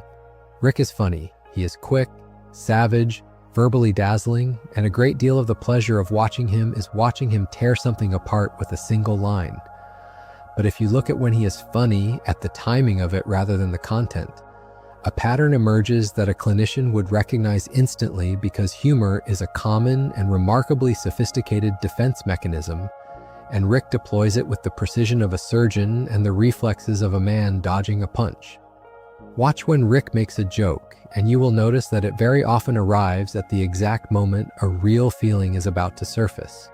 Someone says something sincere, something that threatens to reach him, and before the sincerity can land, Rick has already deflected it with a crack, a burp, a cruel aside, a change of subject dressed up as a punchline. The humor is a door he slams shut. It lets him acknowledge a painful thing while simultaneously refusing to actually feel it. Because a thing you have made funny is a thing you have declared you are above. This is deflection through wit, and it is a defense that intelligent people are especially prone to, because they are good enough at it to fool almost everyone, including themselves. The very cleverness that makes Rick's jokes brilliant is what makes them such effective armor. Nobody presses a man who is that funny, because pressing him just gets you cut. And there is a cruelty inside a lot of Rick's humor that serves the same protective function. When he mocks someone at a moment of vulnerability, his or theirs, he is not only entertaining himself. He is enforcing a rule, the rule that sincerity is weakness, that earnestness is for suckers, that the smart move is always to stay ironic, detached, unmoved. Because if sincerity is contemptible, then his own inability to be sincere is not a wound, it is sophistication. He has turned his emotional avoidance into a value system and made everyone around him live inside it, so that the thing he cannot do, sit in a genuine feeling without deflecting, gets reframed as the thing only fools bother doing. It is a remarkable trick. He has made his disability look like his taste. This is, incidentally, part of why Morty matters so much to the whole architecture of the character and why the pairing is so deliberate. Morty is the one who keeps refusing to accept the irony. Morty gets earnest, gets scared, gets sad, insists on feeling things out loud, and every time he does, he is puncturing the exact defense Rick has built his life around. The relationship between them is, among other things, a long, slow contest between Rick's need to keep everything at the safe distance of a joke, and Morty's stubborn, ordinary human insistence on meaning it. And the reason Rick cannot fully corrupt the boy, the reason Morty keeps snapping back to sincerity no matter how much cynicism gets poured into him, is arguably the thing that keeps a sliver of Rick reachable. The grandson is a constant, low, insistent signal from the world of real feeling, refusing to be laughed off. Rick built a whole personality to keep that world at bay and then bound himself, for reasons he cannot admit, to the one person who will not stop transmitting from it. When a clinician assesses someone who is at risk, someone with a history like Rick's, a garage full of despair, and at least one attempt behind him, they do not only catalog what is wrong. They also look deliberately and carefully for what is called protective factors, the things in a person's life that pull them back from the edge, the reasons to stay that hold on even when the reasons to go get loud. And one of the more hopeful things you can say about Rick, reading the series honestly, is that he has them, even though he would rather die than admit it, and even though he treats them, on the surface, as burdens. The chief one is the family, and specifically the fact that he keeps choosing to be near them. Think about it from the outside. Rick can go anywhere. He has the whole multiverse. He is not trapped in that suburban house by circumstance or money or lack of options, the way most people are stuck where they are. He could leave at any second and never be found, and he does not. He stays in the garage of his daughter's ordinary home, in the middle of a boring life on a boring planet, surrounded by people he claims to find tedious, and he keeps coming back to it, no matter how far his adventures take him. A man who truly believed nothing mattered, who truly wanted to be alone, who truly felt no pull toward these specific people, would not do that. He would drift. Rick anchors, and the anchor is the family, whether he will say so or not, because the alternative to the family is the silence, and some part of him knows the silence would kill him. You can see the pull most clearly in the moments the writing lets slip through. The way Rick, for all his mockery, structures his life around being available to Morty and Summer. The way he cannot actually abandon Beth, even after abandoning her once cost her so much. The way, when the family is truly threatened, every trace of the nihilism evaporates and he becomes ferociously, single-mindedly driven, willing to burn down governments to keep them safe. His actions and his words are in permanent contradiction, and when they contradict, you believe the actions. He says nothing matters. He behaves as though these 4 or 5 people matter more than his own life, which he has already shown he holds cheap. The gap between what Rick says he values and what he actually protects is the surest place to find the real man, and what he actually protects is them. There is a quiet clinical truth underneath this that I find unexpectedly moving, which is that connection is protective even when the connected person cannot feel it as comfort.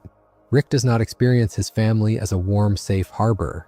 He experiences them much of the time as an obligation, an irritation, a set of people he has to keep rescuing. But the psychology does not require him to enjoy the bond for the bond to be keeping him alive. The mere fact of having people whose existence depends on you, people you would not abandon even though abandonment is your signature move, is itself a tether, and it holds even when it chafes. Morty, who once discovered he was being used as camouflage, is also, functionally, the reason Rick has a shape to his days that is not just the hunt and the flask. The boy who is a cloaking device is also an anchor, and the writing is honest enough to let him be both, because people are both, because the ones who keep us here are very rarely the ones we relate to cleanly. And this is why, for all the darkness, I do not read this as a tragedy in the strict sense, not yet, because a tragedy is a story where the fatal flaw runs its course unopposed to the destined end, and Rick's flaw is being opposed, constantly, by the very life he pretends to disdain. Every dinner he sits through instead of leaving, every time he chooses the boring planet over the infinite void, every rescue he mounts for people he insists are beneath him, is a small vote against the despair cast by a man who would never describe it that way. He is not being saved by an epiphany. He is being saved slowly, unglamorously, by the accumulated weight of showing up, which is, if you remember, exactly the boring, unheroic maintenance that Dr. Wong told him was the only thing that ever actually works. He is doing the work without admitting that it is the work, which may be the only way a man like Rick could ever have started doing it at all. The writers do not leave Dr. Wong as a one-time visitor, and I think it matters enormously that they brought her back. Years after the pickle, in the 7th season, she returns, and the episode built around her return is one of the rawest hours the series has ever done, because it puts Rick back in front of the one person who ever really saw him and asks, in effect, has anything changed? And the same episode also brings back Unity, the hive mind partner whose departure once sent him to the garage with a death machine.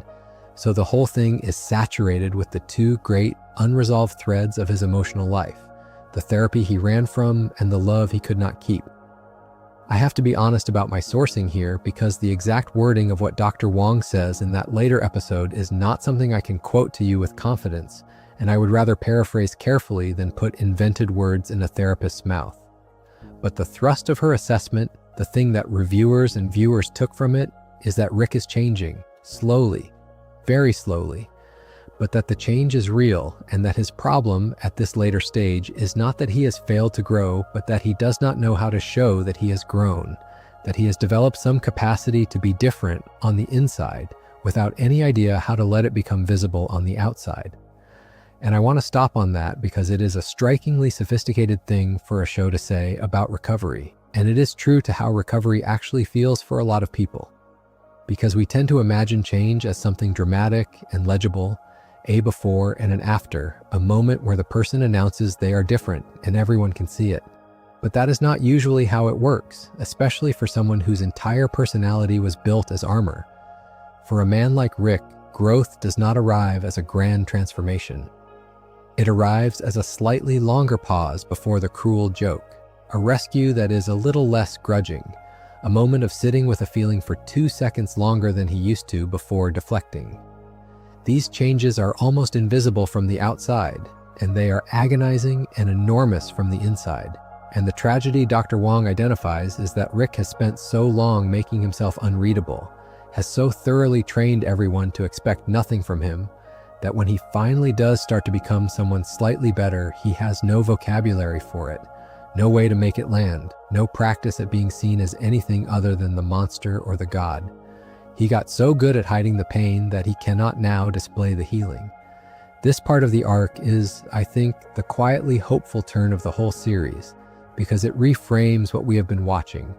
All those small moments across the seasons where Rick seems to soften and then immediately covers it, where he does something kind and then insults you for noticing, where the armor slips and slams shut again, we tend to read those as failures, as proof that he cannot change. But Dr. Wong's later read invites a different interpretation, which is that those moments are the change, caught in the act, that the softening and the immediate covering are not evidence of stasis, but evidence of a man who is really becoming different and has no idea how to hold still and let it show. The slam shut is not the absence of growth. It is growth colliding with a lifetime of defense, and the defense still winning the second half of the exchange, but by smaller and smaller margins. And the presence of unity in that same episode gives it a devastating symmetry, because the last time these two threads crossed, love ending and Rick's psychology, the result was a suicide attempt. Bringing unity back into the story at the exact moment the series is measuring how far Rick has come is a way of returning to the scene of his lowest point and asking whether he would survive it now. It is the same test administered years later to see if the patient has learned anything. The writers are carefully checking whether the man who once built a machine to die over a lost love could face a lost love again and choose this time to keep living. And the fact that he can even be in the room, the fact that the episode does not end in the garage, is its own quiet answer. The latest season, which aired through 2025, takes this whole question of avoidance versus repair and makes it once again literal, which is the series' favorite trick, turning a psychological process into a machine you can point at. I am going to stay general about the specific episodes here because I would rather describe what the season is doing than name beats I cannot verify with certainty, but the central device of it is one that a therapist could have designed as a teaching example. The season is built in large part around a technology for removing painful memories, a way of reaching into a mind and simply deleting the sorrow, cutting out the grief at the source so it never has to be felt. And you can see immediately why that premise is the perfect final exam for this character, because it is the ultimate version of everything Rick has ever done. His whole life has been a search for a technological shortcut around emotional pain. The portal gun to outrun the loss, the multiverse philosophy to shrink it, the clone bodies to deny death, the scrambled daughter to dodge grief. A memory removal machine is just the purest possible form of that same lifelong project. The dream Rick has been chasing since the garage, the dream of a science that could reach in and make it not hurt. If such a machine existed, Rick, of all people, would seem like the one who should want it most. He has spent decades trying to build it out of everything else. And the reason the season works, the reason it is the right ending for this stage of the arc, is that it comes down, finally, on the side Dr. Wong argued for all those years earlier. The verdict is that the technological solution does not work, that you cannot machine your way out of grief, that cutting out the pain also cuts out the things that were attached to the pain, the love, the meaning, the self. It is the same lesson as the toxic Rick episode, and the same lesson as the dismantled Immortality, and the same lesson Dr. Wong delivered in the strip mall office, restated one more time at the largest scale yet. There is no shortcut. The only way through grief is through it. The maintenance, the boring, unheroic work of actually feeling the thing and carrying it and slowly letting it change you cannot be automated, cannot be portaled around, cannot be deleted, and every attempt to escape it just costs you a piece of what made you worth saving. What the reviews of that final stretch describe and what the writing seems to be reaching for is a Rick who comes out the other side of it more open than we have ever seen him, more empathetic, more willing to be caring where before he would have deflected, more self-aware, more capable of sitting inside a feeling instead of building a device to escape it. Not cured. I want to be clear about that because the writers are too smart to hand him a cure, and a cure would betray everything they have established about how slowly this actually happens. But changed, softened in the direction Dr. Wong pointed him years before, when she told him the choice was his and then let him walk out unready to make it. The seasons since have been the long, halting story of him inching toward the choice he was not ready for in that office. And the latest one is the closest he has come to actually making it. There's something almost tender in watching a show about a nihilistic super genius arrive, after all these years and all these dimensions, at a conclusion as humble and as human as this. That the answer to unbearable pain is not a smarter machine, That intelligence, the thing Rick worships, the thing he has structured whole universes around, is precisely the wrong tool for this particular job, because the job is not to solve the grief, but to feel it. And feeling is the one thing his genius has always been used to avoid. The cleverest being in the multiverse spends a decade of story learning the thing that the least clever, most emotionally honest person you know already understood, which is that you cannot think your way out of a broken heart. You can only, slowly, with help, live your way through it. And the writing lets him start to, without ever letting him off the hook. And that balance, hope without a cure, is a harder and truer thing to write than either despair or redemption would have been. I keep circling back to the therapy because Rick's relationship to the idea of being helped is itself one of the sharpest tells about him, and it deserves its own examination.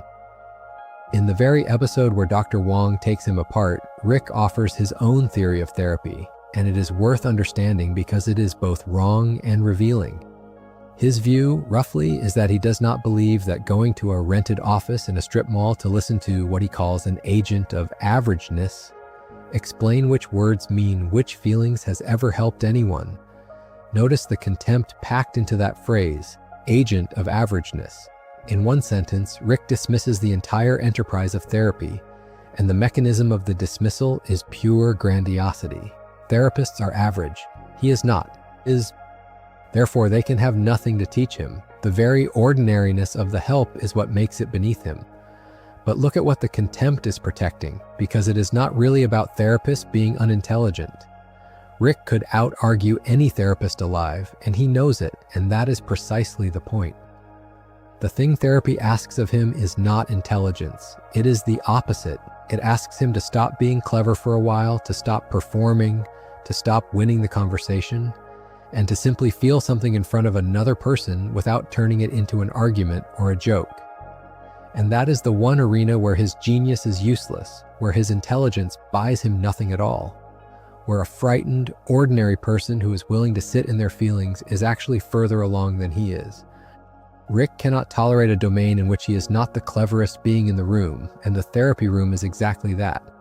A place where his greatest weapon is confiscated at the door, and he is left with only the raw, unprotected self he has spent decades armoring. Of course, he calls it averageness. It is the one room where his exceptionalism does not save him, and he would rather burn the room down, or turn himself into a pickle to avoid entering it, than admit that the ordinary work happening inside it is work he does not know how to do. And this is why Dr. Wong's approach is so precisely calibrated, and why it is, I think, the best portrait of good therapy I have seen in a comedy. She does not try to out-clever him, because that is a game he would win and a game that would keep him safe. She does not flatter the genius, and she does not flinch from the wreck. She simply refuses to accept the frame he arrives with, the frame in which he is either too brilliant or too doomed to be responsible for himself, and she hands the responsibility back to him, gently, without a fight. She meets his grandiosity not with a bigger argument, but with a plain fact that he is sitting there covered in filth by his own choice. You cannot out-argue a mirror, and that, in the end, is what she offers him, not advice, not a diagnosis he could dismiss, but a mirror held at exactly the angle he has spent his life avoiding, and then the freedom to look into it or walk away. She will not even take the choice from him. That would be one more way of letting him off the hook.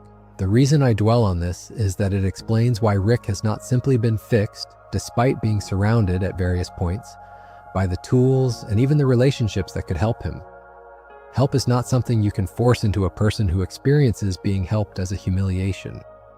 For Rick, accepting help means admitting need, and admitting need means lowering the armor, and lowering the armor means exposing the wound, and the wound is the garage, and he would sooner die, has quite literally tried to die, than go back to that garage in front of a witness. So the help has to come sideways, disguised, unacknowledged, in the form of a granddaughter who will not stop caring, or a grandson who will not stop meaning things, or a family he keeps rescuing without admitting why. It cannot come through the front door of a strip mall office, at least not at first, because he has that door welded shut. The tragedy and the strange hope of the character live in the same fact, that a man this defended can still be changed, but only by an erosion so slow he never has to notice it happening, never has to say the humiliating words, "I need help," out loud. There is a phrase in Dr. Wong's original assessment that I skimmed past earlier and now want to return to, because it opens up something larger than Rick himself. She did not say that Rick uses intelligence to justify sickness. She said that everyone in the family, Rick included, does. Everyone. And that word turns the whole diagnosis from a portrait of one man into a portrait of a system, because Rick is not sick in isolation. He is the origin point of a pattern that has propagated down through everyone connected to him. And a good clinician never treats a person as if they float free of the people around them.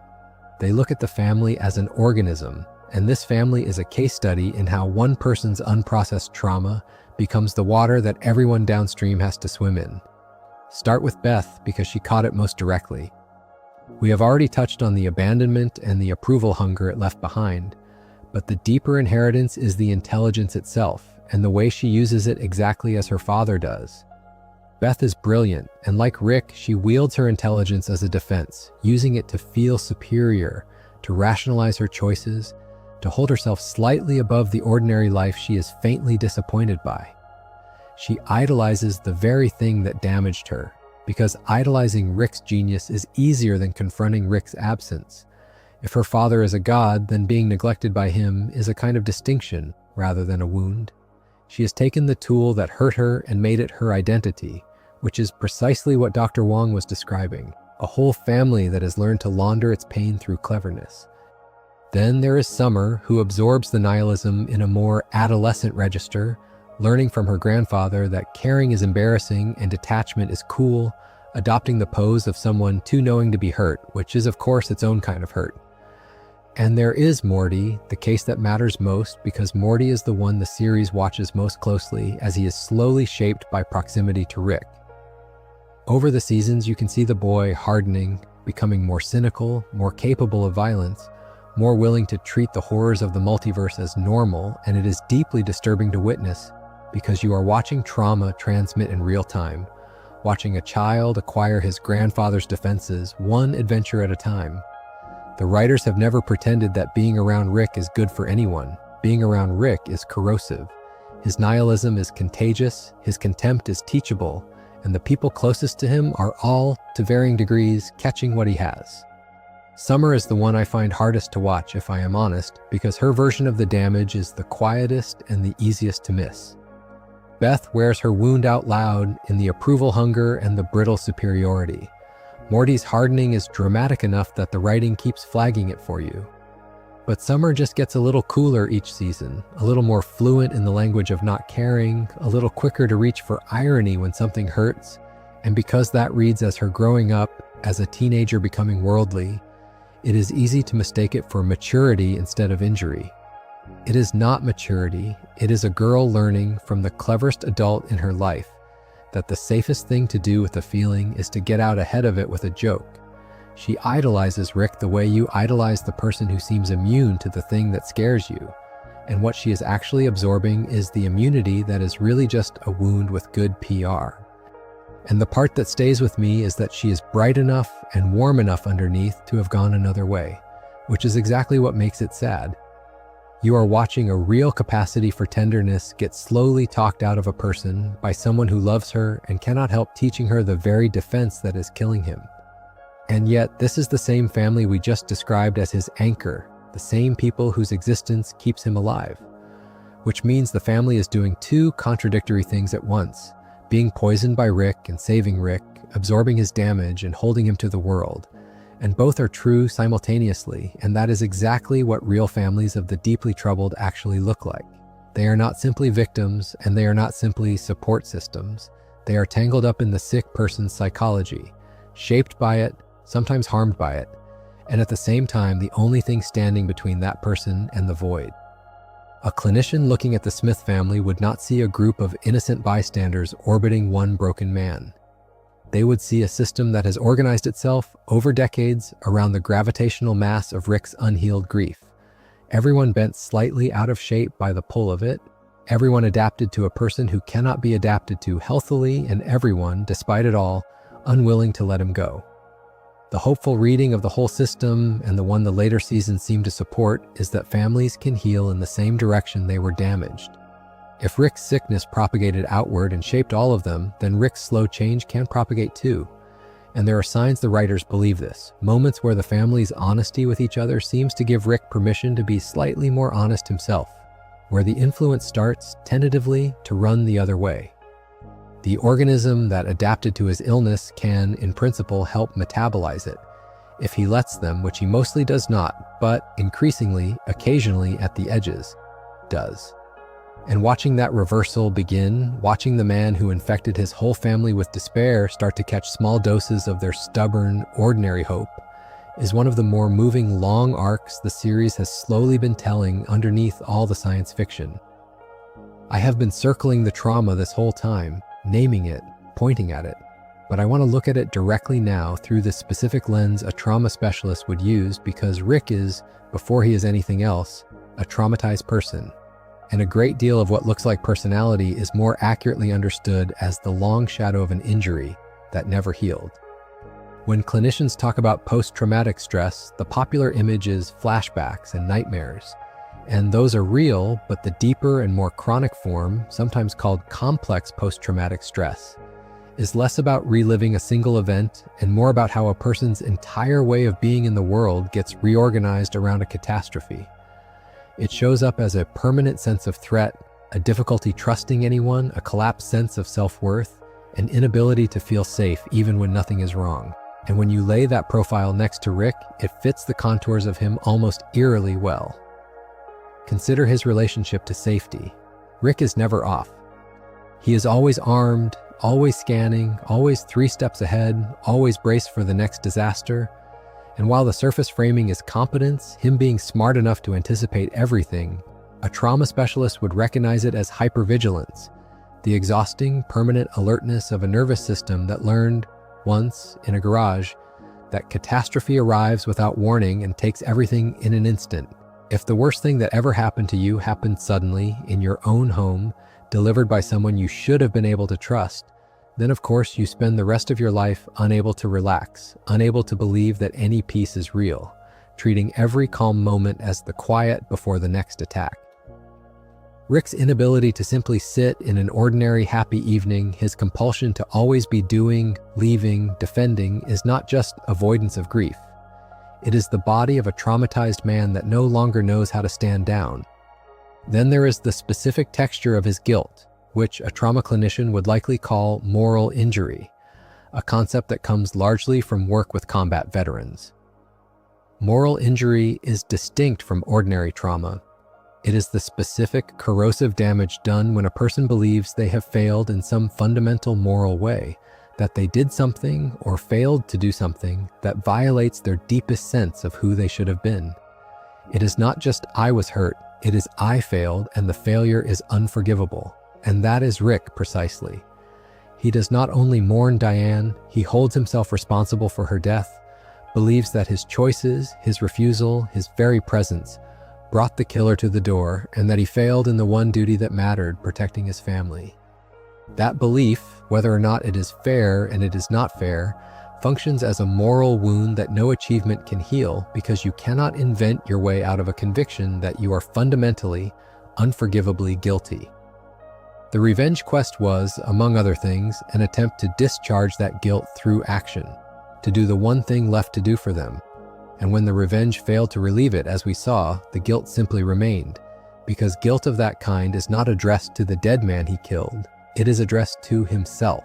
And this is where the drinking, the grandiosity, the nihilism, the whole apparatus we have spent this time cataloging, all resolves into a single coherent picture, because every piece of it is a way of managing an untreated traumatic wound. The alcohol numbs the hyperarousal. The grandiosity answers the collapsed self-worth by inflating it to God scale. The nihilism neutralizes the unbearable specificity of the loss by dissolving all meaning. The control answers the helplessness. The isolation prevents the vulnerability that let the catastrophe in the first time. None of these are separate disorders sitting side by side. They are all branches of the same root, all adaptations to one untreated injury, all the improvised, brilliant, self-defeating ways a mind of enormous capability found to survive something it was never given the help to actually process. That is the thing I most want to leave you with about the trauma. Rick is not a collection of problems. He is one problem, wearing many disguises, and the problem is a night in a garage that he has never, not once, been able to grieve in the open, with another human being, in the plain, unclever way that grief actually requires. So if you put all of this in front of a clinician and ask the practical question the one families actually ask, could he be helped? What would an honest answer look like? And I think the honest answer is a careful yes, with heavy conditions, and it is worth walking through what those conditions would be, because it tells you a lot about why he has been kept stuck for so long and why the change, when it comes, has to come so slowly. The first thing any competent clinician would say is that you cannot do the deep work while the person is drinking like Rick drinks. The alcohol is not a side issue to be dealt with later. It is load-bearing. It is doing the moment-to-moment job of keeping the traumatic feeling at a distance. And as long as it is doing that job, the feeling can never come up into the room where it could actually be worked on. So step one, the unglamorous, enormous first step, would be some kind of stability around the substance. And for Rick, that is almost unimaginably hard, because the drinking is braided into his identity and his genius and his whole story about himself. And asking him to put it down is asking him to face the wound with no anesthetic for the first time in decades. Most of the reason people with histories like his relapse is that sobriety does not make you feel better at first. It makes you feel everything you were drinking not to feel all at once, and you have to survive that before it gets better. And Rick has arranged his entire life to never have to survive that.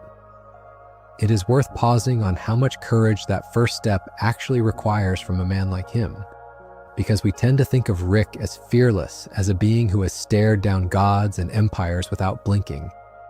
But there is one thing he is a coward about consistently, and it is the small, quiet arena of his own feelings. And a clinician would tell you that this specific cowardice, the fear not of death but of sitting still and hurting, is the hardest obstacle between Rick and any real recovery. He can face anything the multiverse throws at him. The one thing he cannot face is a sober afternoon with nothing to distract him from what he is carrying. And until that becomes bearable, nothing deeper can even begin. The second condition is the harder one, and it is the one Dr. Wong named. Rick would have to accept that his intelligence is not going to save him here, that he has to enter, willingly, the one domain where being the smartest changes nothing. Trauma is not healed by understanding it. This is the thing people find counterintuitive. Rick already understands his trauma perfectly. He could give you a more incisive analysis of his own psychology than I have given you tonight. Insight is not his problem. He has insight to spare, and it has healed nothing because trauma does not live in the part of the mind that understands things. It lives in the body, in the nervous system, in the parts that do not speak in words and cannot be reached by argument.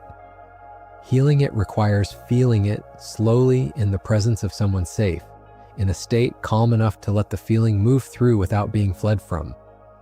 And that, feeling a thing without escaping it in front of a witness, is the precise activity Rick has spent his life proving he would rather die than do. His genius is not a resource for his recovery, it is the exact obstacle to it because it offers him an endless supply of clever exits from the feeling he needs to stay inside.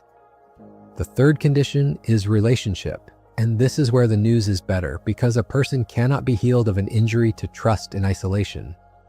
Trust is repaired relationally, through the slow accumulated experience of being close to someone and not being betrayed, not being abandoned, not being destroyed. And Rick, despite everything, has that available to him. He has a family that keeps not leaving, keeps showing up, keeps forgiving, and every year that they do, they are providing, without any of them knowing the clinical term for it, the exact corrective experience that a traumatized, attachment-injured person needs. The lived evidence that closeness does not have to end in a garage.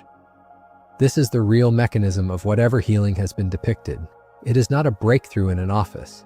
It is years of a difficult man being loved by people who refuse to be driven off until, molecule by molecule, the belief that connection is fatal starts against all his defenses to soften. Which is why the answer to could he be helped is, I think, the right one and the mature one. Not with a machine, not with a portal. Not with a brilliant insight, because he already has all the brilliant insights, and they change nothing. Only with the boring, unheroic, unautomatable work of staying, of feeling, of being witnessed, and of choosing over and over on 1,000 ordinary days the maintenance over the adventure. It is the least Rick-like solution imaginable, which is exactly why it is the only one that could ever be true for him. The smartest being in the multiverse can only be saved by the one thing his intelligence cannot do for him, and cannot do instead of him, and cannot rush. He has to actually live it, slowly, the way everyone else does, with help, without a shortcut, one dull, miraculous day at a time. It is worth stepping outside the story for a moment, because the show that built this portrait is itself a real thing made by real people, and a couple of documented facts about how it came to exist are relevant to understanding it, as long as we stay careful and stick to what is on the record. Rick and Morty was created by Dan Harmon and Justin Roiland, and for its first 6 seasons, Roiland voiced both Rick and Morty, performing the slurring, burping, improvised cadence that became inseparable from the character. Roiland departed the show in early 2023 and no longer voices the characters. The production recast both roles and has continued, and as of the latest season, it remains ongoing and has been renewed well beyond it. I am going to leave the account there, at the level of what is publicly documented, because speculation about the private circumstances of real people is exactly the kind of thing this sort of essay should not do, and because it is not necessary for the point I want to make. The point is about the writing and about what it means that a comedy this crude, this willing to do an episode about a talking pile of nonsense, also produced one of the more careful and psychologically literate portraits of trauma and depression on television.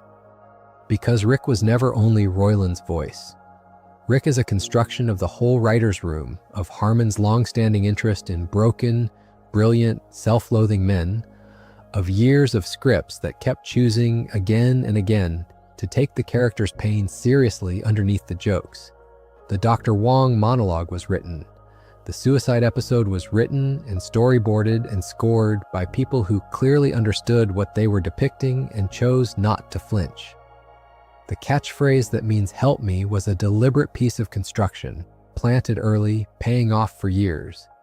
None of that is accidental, and none of it depends on any single performer.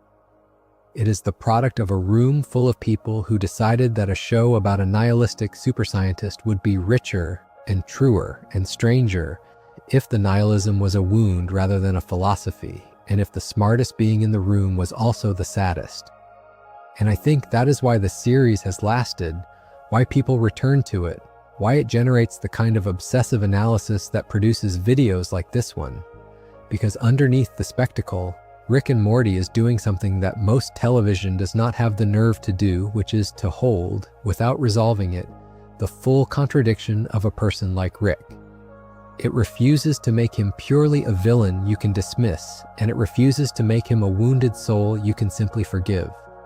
It insists on both at once, the cruelty and the grief, the genius and the sickness, the man who poisons his family and the man who would die for them, and it makes you carry the discomfort of caring about someone you also cannot approve of.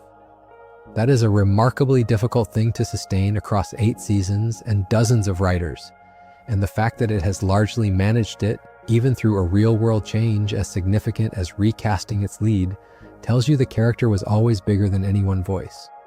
Rick lives in the writing, in the architecture of the wound, and the architecture is what we have actually been analyzing this whole time. There is one more piece of the architecture that is, I think, as literal an externalization of Rick's psychology as it ever built, and it is the fact that there are so many Ricks. Because of the way the multiverse works, there are countless versions of Rick Sanchez, and at some point in the past, a great many of them banded together and built a whole society for themselves, a citadel, an entire civilization populated by Ricks and their Mortys, governed by a council of Ricks, a place designed by Rick, for Rick, full of nothing but Rick. And our Rick, the one we follow, helped create it, and the detail that turns it from science fiction into psychology is this: he despises it, he despises them.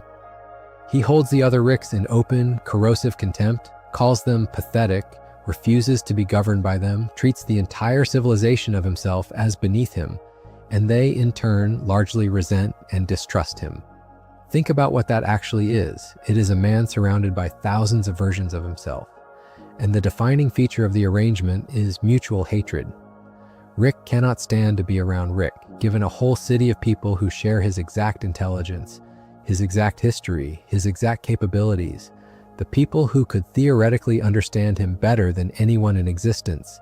His response is disgust, and a clinician would find that almost unbearably revealing, because contempt for people exactly like yourself is one of the clearest external signatures of self-hatred there is. What Rick sees when he looks at the other Ricks is himself, from the outside, and he cannot stand the sight. Every petty, cowardly, cruel, self-serving thing he suspects about himself is right there, walking around, wearing his face, and he loathes it. His contempt for the other Ricks is his self-contempt with somewhere to point. And it goes deeper because the whole existence of the Citadel is a monument to the thing he claims to believe about the meaninglessness of individual life. If there are infinite Ricks, then no single Rick matters, including this one, including him. He built, or helped build, the ultimate proof of his own replaceability, a civilization demonstrating that he is a type rather than a person, one interchangeable unit in an endless production run of the same man. On the one hand, this feeds the nihilism, gives it evidence, lets him say, see, none of us matter, we are all the same, nothing is special. On the other hand, it is the loneliest possible fact because it means that even his uniqueness, the one thing his grandiosity clings to, the sense of being the singular sharpest being alive, is a lie he can see disproven anytime he looks at the crowd. He is not the smartest Rick. He is one of a multitude and he knows it, and the knowledge is corrosive, and the contempt is how he manages it. By insisting that he, specifically, is the real one, the original, the Rickest Rick, better than all the copies, even as the very existence of the copies mocks the claim. The series pushes this to its logical conclusion through the Morty who becomes the great antagonist, the one who saw the whole system for what it was and set out to break it, to tear open the wall Rick built around reality and escape the entire closed loop of Ricks and Mortys forever. And whatever else that character represents, at the level of Rick's psychology, he represents consequence. He is what the system produces. He is the proof that a world built entirely out of one traumatized man's need to be supreme, walled off, self-obsessed, endlessly replicating, eventually generates something that wants out, something that has had enough of being a supporting character in Rick's endless drama with himself. The breaking open of that wall, when it finally comes, is not just a plot event. It is the collapse of the structure Rick built to contain his own grandiosity and his own grief. And it lands as both a catastrophe and, maybe, a liberation, because a cage is still a cage even when you built it, and even when the thing it was caging was your own unbearable smallness. I want to talk about the loneliness directly now because it is the feeling that sits underneath all the others, the base note of the whole character. And there is a specific and unusual theory here about where it comes from. Most lonely characters are lonely because of circumstance, because they were rejected or isolated by chance, or unlucky in love. Rick's loneliness is different. Rick is lonely because he is too intelligent to be reached, and the writing treats his intelligence not as a gift that happens to come with isolation, but as an isolating force in its own right, a barrier that grows higher the smarter he gets. There is a real and painful idea underneath this, even outside the science fiction, which is that certain kinds of understanding are lonely by nature. If you truly see more than the people around you, if you perceive patterns and consequences and futilities that they cannot, then connection becomes harder, not easier, because connection depends on shared reality, and you no longer quite share theirs. Rick has seen the infinite multiverse. He has stood outside meaning and looked back at it. He carries a perception of how things really are, in his estimation, that almost no one can meet him inside. And the result is that even in a crowded room, even surrounded by his family, even standing among 1,000 copies of himself, he is fundamentally alone with what he knows. The intelligence that makes him a god is the same intelligence that makes him unreachable. And he clearly experiences this as a curse at least as often as a blessing, as functionally a life sentence of solitary confinement inside your own head. But a clinician would gently complicate that story because it is also, partly, a story Rick tells to protect himself, and both things are true at once. Yes, his intelligence really does isolate him, and also the belief that he is too smart to be understood is extremely convenient for a man who is terrified of being understood. because it reframes his emotional unavailability as an intellectual inevitability. If no one could possibly reach me, then my loneliness is not my fault, not a thing I'm doing, not a wall I'm maintaining. It is just the tragic price of my genius. Do you see how that works? The loneliness is real, and the explanation for it doubles as an excuse for it, and the excuse lets him avoid the terrifying possibility that he could be reached, that connection is available, that the barrier is at least partly one he keeps in place. Because if the barrier is not a fact of his intelligence but a choice of his defense, then he is responsible for his own isolation, and responsibility, as Dr. Wong told him, is the one thing he cannot bear to hold. And this is the loneliest layer of all, the recursion of it. Rick is lonely, and he half knows that his loneliness is self-inflicted, and knowing that makes it worse, because now he cannot even have the clean comfort of being a victim of his own gifts. Some part of him understands that the wall is his, that people have tried to reach him, that the family keeps offering the connection he claims is impossible, and that he keeps refusing it and blaming the impossibility. That is a very specific and very human kind of anguish. The loneliness of a person who is alone and suspects, correctly, that they are the one doing it, and who cannot stop, because stopping would mean facing everything the wall was built to keep out.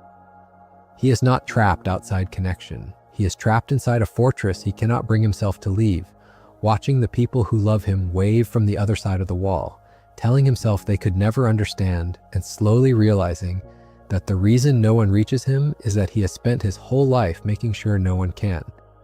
Come back with me to that word Dr. Wong kept circling, adventure, because I do not think the writers chose it casually, and the more you look at Rick's relationship to adventure, the more it starts to resemble something a clinician sees all the time, just dressed up in spaceships. Rick does not go on adventures because he is curious, or not only. He goes on them because he cannot stop. There is a compulsive quality to it, a need for the next hit of danger and novelty and stimulation that maps very closely onto the way people use any high-intensity behavior to outrun an intolerable internal state. The adventure is a mood-altering experience, and Rick is dependent on it the same way he is dependent on the flask, and for the same reason. Both of them flood the system with enough intensity to drown out the quiet. Because think about what an adventure provides, neurologically and emotionally. It provides stakes, urgency, focus, a clear enemy, a problem to solve, a rush of everything happening at once. And crucially, while all of that is happening, there is no room left over for grief. You cannot mourn your murdered wife while you are being chased by a swarm of aliens. The adventure occupies the entire nervous system, leaves no bandwidth for the feeling underneath, and that is precisely its function. Rick is not seeking thrills. He is fleeing stillness, because stillness is where the pain lives, and the multiverse offers him an infinite supply of noise loud enough to keep the stillness at bay. This is why the boring thing is so intolerable to him, why an ordinary quiet evening is more frightening to him than a war. The war is a distraction. The quiet evening is an ambush, because in the quiet, the thing he has been outrunning finally catches up. And the cruel mechanics of that, as an addiction, work exactly like one. The more you use intensity to avoid a feeling, the less able you become to tolerate the feeling when it does arrive, and so the more intensity you need, and the stakes have to keep rising to keep working. You can watch this in Rick across the series. The escalating scale of the adventures, the increasing recklessness, the way ordinary danger stops being enough and he needs something bigger, something that could actually kill him to get the same relief. That is tolerance in the addiction sense, and it is why his adventures drift steadily toward the suicidal, why he throws himself into situations no sane being would survive. He is not only running from death, he is also, in the same motion, chasing the only doses of intensity strong enough to keep the grief drowned, and those doses have crept so high that they have started to overlap with the death he is also running from. The avoidance and the death drive meet at the far end of the same escalating scale. What makes it tragic rather than merely exciting is that the adventures never resolve anything. This is the tell that separates a rich life of exploration from a compulsion. Real curiosity accumulates, builds, leaves you changed and fuller. Rick's adventures leave him exactly where he started, every time, back in the garage, back with the flask, back with the grief still sitting there untouched, waiting. Nothing is ever worked through because working through is not what the adventures are for. They are for not working through. They are for postponement, infinite, spectacular postponement. And a man could spend 1,000 lifetimes and infinite universes on that postponement and arrive at the end no closer to peace than the day he started, which is, more or less, the whole point about him. All that motion, all that genius, all those worlds, and the one small distance he never manages to travel is the distance from the garage door to the chair in the quiet room where he would finally have to stop and feel it. There is a responsibility I feel I should pick up before we close, because it is the sort of thing a psychologist would actually want said out loud. And it is about us, the people who love this character, rather than about Rick himself. Because there is a real phenomenon around Rick Sanchez that has nothing to do with anyone's intentions and everything to do with how audiences receive a figure like him, and it is worth naming plainly. A lot of people do not watch Rick as a cautionary tale. They watch him as an aspiration. They see the intelligence and the freedom and the not caring and the way he wins every argument, and they want to be him, and they miss entirely that they are being shown a man in profound, unremitting pain who has organized a spectacular life around never having to feel it. A clinician would recognize this immediately because it is the same trap that forms around every glamorous depiction of a tortured genius. The suffering gets aestheticized, the self-destruction gets read as depth, the coldness gets mistaken for strength. And young people especially absorb the message that to be smart is to be above connection, that caring is for the ordinary, that the correct response to a meaningless universe is contempt and detachment, that the flask and the cynicism and the emotional unavailability are the accessories of intelligence rather than the symptoms of a wound. That reading is not just shallow. It is dangerous because it takes a portrait of illness and sells it as a lifestyle, and it flatters exactly the defenses that are hurting the person who adopts them. The lonely, defended, too clever to connect posture feels from the inside like superiority. Rick is the patron saint of that feeling, and a great many people have taken his particular sickness as permission to indulge their own. And the thing is, the writers know this, and they have increasingly written against it.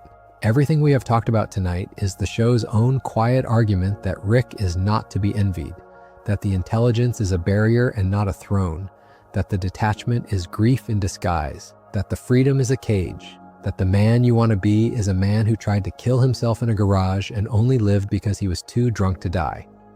Dr. Wong is, among other things, the story turning to the part of its audience that idolizes Rick and saying gently, "Look closer.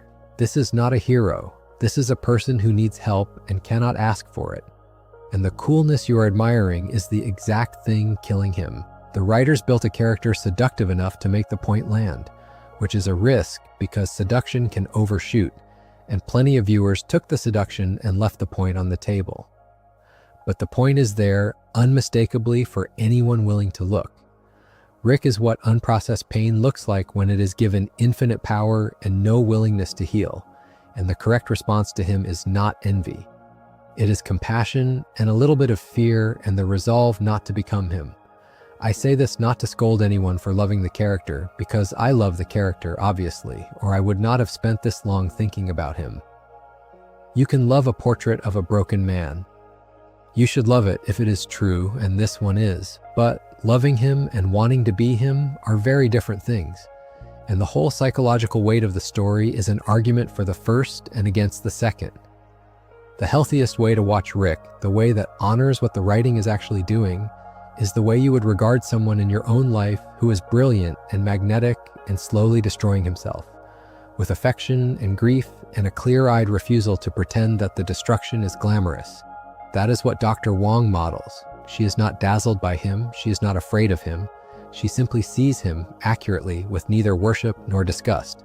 And there is more love and more use in that clear seeing than in anything else anyone in the entire series ever offers him.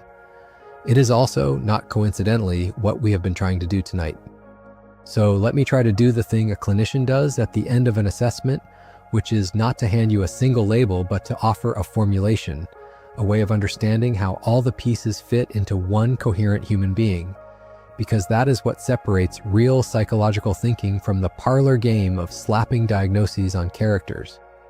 The temptation with Rick is to reach for the disorders one at a time and stack them up. Traits consistent with a substance use disorder.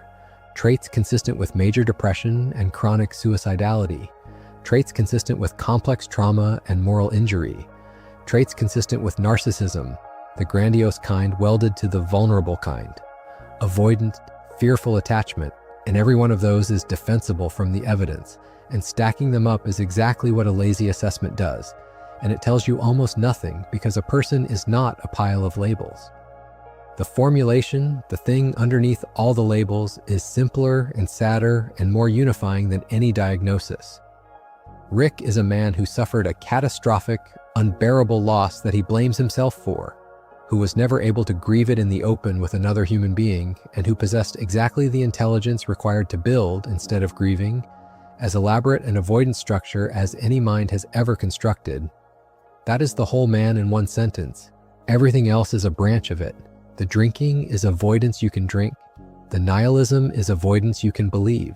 The grandiosity is avoidance you can wear. The adventures are avoidance you can survive. The multiverse philosophy, the backup bodies, the walled-off reality, the scrambled daughter, the memory machine, all of it, every marvel and every cruelty, is one grieving man's refusal to walk into the quiet room and feel the thing that happened to him. He did not become a monster because he stopped caring. He became a monster because he cared so much about one woman and one child that losing them broke something he was never willing to let anyone help him repair. And a formulation like that changes what the prognosis even means, because if Rick were simply a collection of disorders, you would treat each one and hope. But if Rick is one wound wearing many disguises, then there is really only one question that matters for his future, which is whether he will ever allow himself to grieve honestly in the presence of someone who will not leave. Everything else follows from that. If he can do that, if he can be led slowly, sideways over years, to actually feel the loss instead of engineering around it, then the drinking and the grandiosity and the rest lose their job and can begin gradually to fall away, because they were only ever employed to keep the feeling at bay. And if he cannot, then no amount of cleverness or power or love from his family will fix him, because they will all just be more materials for the avoidance structure, more walls in the fortress. The question is not whether Rick can be smart enough to get better. He is already too smart. The question is whether he can be brave enough to stop being smart for long enough to hurt. And the truly remarkable thing, the reason this character is worth all these hours, is that the writers have committed to the honest answer, which is a maybe, and a slow one. They have refused the easy despair of saying he is doomed and unchangeable, and they have refused the cheap comfort of a redemption arc where he wakes up healed. What we get instead is the actual texture of how a person like this changes when they change at all, which is agonizingly, slowly, invisibly, 2 steps forward and 1 step back, a fraction of a degree at a time, mostly without announcing it, often while insisting out loud that nothing is different. Dr. Wong's assessment that he is changing very slowly, but he is changing is, I think, the truest single line ever offered about him, because it holds both facts at once: the smallness of the change and the reality of it, and it refuses to let you round either one away. He is not fixed, he is not hopeless, he is a man very slowly learning, against the full weight of a lifetime of brilliant defense, to choose the boring, unbearable, unautomatable work of staying alive and letting himself be loved, and the writing is patient enough and honest enough to let that take as long as it actually takes. If you want the one takeaway a psychologist would want you to leave with, it is this: intelligence is not the same as wisdom, and it is certainly not the same as healing. Rick is proof that you can understand your own psychology perfectly and change nothing, that you can be the smartest being in existence and still be a coward about the one small, ordinary thing that would actually help you. That insight without the courage to feel is just one more place to hide. The smartest being alive cannot think his way out of his grief, because grief is not a problem to be solved. It is a passage to be walked, and it cannot be walked cleverly, and it cannot be walked alone, and it cannot be skipped. And the closest thing to hope in the whole long story of Rick Sanchez is the slow, reluctant, deeply human discovery that the least impressive path, the one with no adventure in it and no genius required, the one where you simply sit in the pain with someone who stays, is the only path that was ever going to lead him home. There is one more thing I keep turning over, and it is less a fact about Rick than a tension built into the very medium he lives in, and I find it quietly fascinating from a psychological point of view. Rick and Morty is an ongoing show. It has run for many years, it has been renewed far into the future, and that means the story of Rick's slow healing is being told in something close to real time, stretched across a decade and more of our actual lives.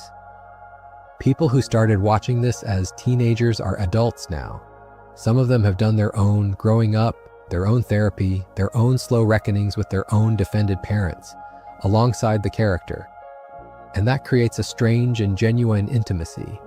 The intimacy of having watched someone change so slowly that you only notice it by comparing where he is now to where he was when you were younger, which is, incidentally, exactly how you notice change in the real people you love. But it also creates a tension that a psychologist would find pointed, because a healed Rick is, in some ways, a less useful Rick for a comedy.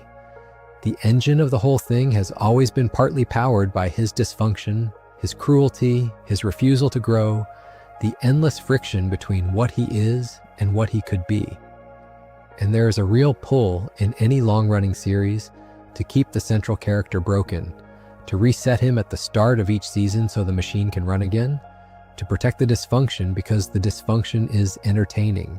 The great risk for a show like this is that it becomes complicit in the very thing it diagnoses, that it keeps Rick sick because sick Rick sells, that it turns his grief into an engine it refuses to ever switch off because switching it off would mean the adventures have to end. It would be the ultimate irony, a show about a man who avoids healing, that structurally cannot allow him to heal because healing would conclude it. And the reason I find the later seasons genuinely brave is that they seem aware of this trap and to be walking, carefully, right up to its edge without falling in. They have let him change. Not completely, not safely, not in a way that ends the show, but really, measurably, in a direction that risks the very comedy the whole thing is made of. That is a hard thing for a writer's room to do, to let their most valuable asset, the broken genius, start to mend, knowing that a fully mended Rick might not be able to carry the same kind of story. It is the creative equivalent of the choice the character himself keeps failing to make. The choice to accept that the interesting, exciting, dysfunctional version has to give way to something quieter and more sustainable, or die. The show is, in a sense, in the same therapy as its hero, wrestling with whether it can survive its own protagonist getting better. And how it answers that over the seasons still to come is going to be the real test of whether all this careful psychology was something the writers meant or something they stumbled into. Because the honest truth is that we do not know how Rick's story ends. The series is not finished. As I record this, he is somewhere in the middle of it, further along than he was, nowhere near the end of the road, still drinking, still deflecting, still capable of terrible things, and also, unmistakably, softer at the edges than the man who built a suicide machine in a garage all those years ago. Whether the writers will have the nerve to follow the change all the way to wherever it leads, or whether they will flinch and pull him back toward the comfortable dysfunction, is far from settled, and I would not want to predict it. What I can say is that the character, as he stands right now, is one of the fullest portraits of a certain kind of suffering that popular culture has produced, and that its incompleteness, the fact that his story is still open, is part of what makes it feel so alive. We are not watching a finished case study. We are watching a life in progress, and lives in progress do not have tidy endings. They have next weeks, and the not knowing is not a flaw in the portrait. It is the truest thing about it.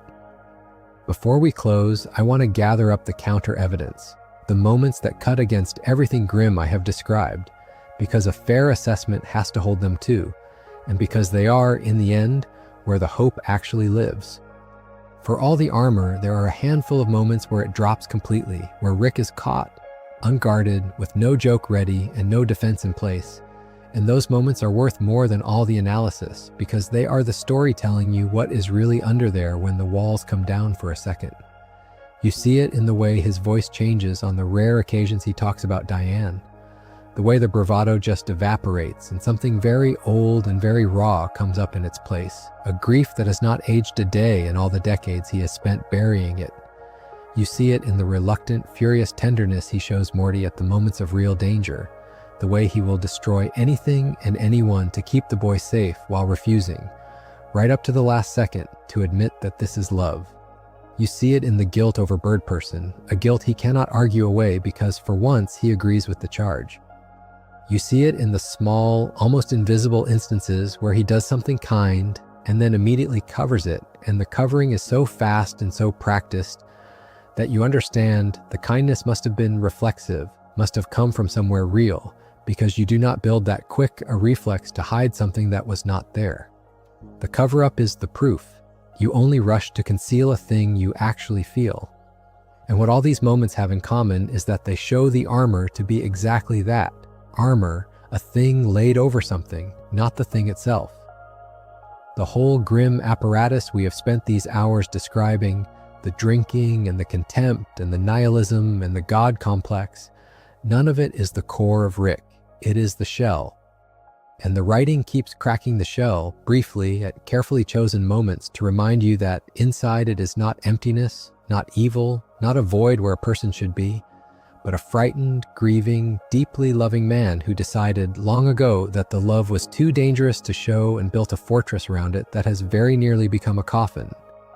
Every time the shell cracks, what leaks out is tenderness and grief and need, the ordinary human wants of an ordinary human heart, housed tragically inside an extraordinary mind, a mind powerful enough to hide that heart from the entire universe, including, most of the time, from itself. That, in the end, is the reading I would stand behind if you sat me down and asked me what a psychologist would really say about Rick Sanchez. Not that he is a narcissist, though he has the traits. Not that he is an addict, though he clearly is. Not that he is broken beyond repair, because the writing keeps insisting, gently and against all his protests, that he is not. What I would say is that he is a profoundly wounded person who mistook the size of his intelligence for the size of his options, who believed that a mind that could conquer the multiverse should be able to conquer his own grief, and who has spent a lifetime discovering, the hardest possible way, that the two are not the same kind of problem, and that the second one does not yield to force or cleverness or power or escape.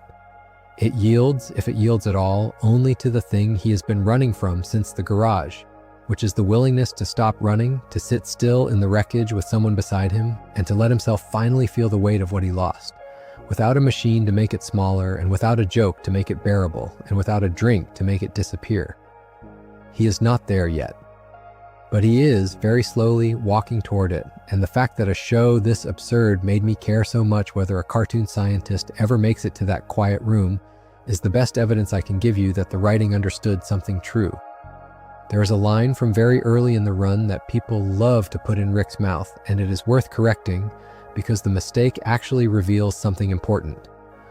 Early in the first season, someone in the family says that nobody exists on purpose, that nobody belongs anywhere, that everybody is going to die, and then suggests they all come watch television. It is the show's most quoted piece of nihilism, and it gets attributed to Rick constantly. And it is not Rick who says it. It is Morty, a young, frightened Morty, saying it to comfort his upset sister. And once you know that, the line stops being a swaggering statement of Rick's philosophy and becomes something much more interesting, a portrait of the philosophy already infecting the next generation, and of what that generation does with it, which is not what Rick does at all. Because the crucial difference is this, and it is the note I want to land on before we finish. Rick and Morty are looking at the exact same universe. Both of them have seen the meaningless infinity. Both of them know that no single life is cosmically special. Both of them carry the same bleak information, but they do opposite things with it. Rick uses the meaninglessness to isolate, to justify his cruelty, to excuse his absence, to keep everyone at arm's length. Morty, in that scene, uses the very same meaninglessness to reach toward his sister, to comfort her, to say in effect, "None of this matters cosmically, so let us not be alone in it. Come sit with me, come watch television. Let us be small and temporary together." Same philosophy. Opposite application. One turns nothing matters into a reason to abandon people. The other turns nothing matters into a reason to hold on to them. Because if the universe will not supply meaning, then the warmth we make with each other in the dark is the only meaning there is, and that makes it more precious, not less. And that, in the end, is the whole argument of the series about how to survive the thing Rick cannot survive. The nihilism is not the problem. The nihilism might even be correct. The problem is what you do with it, whether you let the absence of cosmic meaning drive you into isolation and contempt, the way Rick has, or whether you let it drive you toward each other, the way a frightened teenager instinctively did when his sister was hurting. Frankel's whole answer, the one we talked about, is sitting right there in a cartoon boy comforting his sister on a couch. Meaning is not given, meaning is made, and it is made mostly out of other people, out of the choice to matter to each other in a universe that will not do the mattering for you. Rick knows the first half of that sentence better than anyone alive. Morty, without being able to explain it, lives the second half. And the deepest hope in the entire series is the possibility that the grandfather might, before it is too late, learn the second half from the grandson, that the man who taught the boy that nothing matters might one day be taught back by that same boy that the not mattering was never the end of the story, only the beginning of the part where you get to choose. It is strange when you step all the way back to realize how far we have come from where we started tonight. From a pickle-dripping rat blood in a waiting room, all the way out to grief and meaning and the question of whether any of us can be taught to hold on to each other in an indifferent universe. But that is the trick this odd little show has been playing on its audience for years now. It hands you burping cartoon nonsense and talking cats and portal guns, and while you are laughing, it slips something much heavier into your hands, and you do not always notice the weight of it until later, until a quiet night like this one, when the jokes have faded and what is left is a portrait of a man in pain, drawn with more care and more honesty than a show this crude has any right to contain. I think that is why Rick Sanchez has lodged himself so deeply in the culture, why people argue about him and dress as him and quote him and too often want to be him. It is not really the intelligence or the adventures or the catchphrases. It is that underneath all of it he is recognizable. Most of us know a Rick, or have loved one, or on our worst nights have been a smaller, quieter version of one, someone who was hurt so badly that they decided caring was too dangerous and built a wall and called it strength. This odd little show took that very human figure, the brilliant and the broken and the beloved and the impossible, and gave him a whole multiverse to run in, and then, patiently, across all those years and all those worlds, it kept quietly insisting that the running was never going to work, that the only way out was the one he refused to take, the slow and ordinary and unglamorous way, the way with another person in the room and no shortcut in sight. And maybe that is a strange thing to find comforting, on the edge of sleep, a portrait of a man who cannot heal.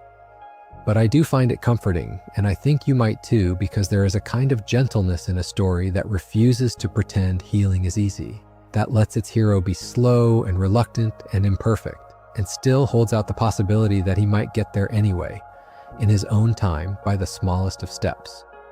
If the smartest, most defended, most self-destructive being in all of fiction can be changing very slowly, but changing, then the rest of us, ordinary and unspectacular and only mildly haunted, can probably manage it too. Not tonight. Tonight you can just rest. But someday, in the slow way that real change actually happens, one dull and quietly miraculous day at a time. So let the lights stay low and let the story settle over you, and let Rick keep walking his long road toward that quiet room somewhere out ahead of him, further along than he was, nowhere near the end.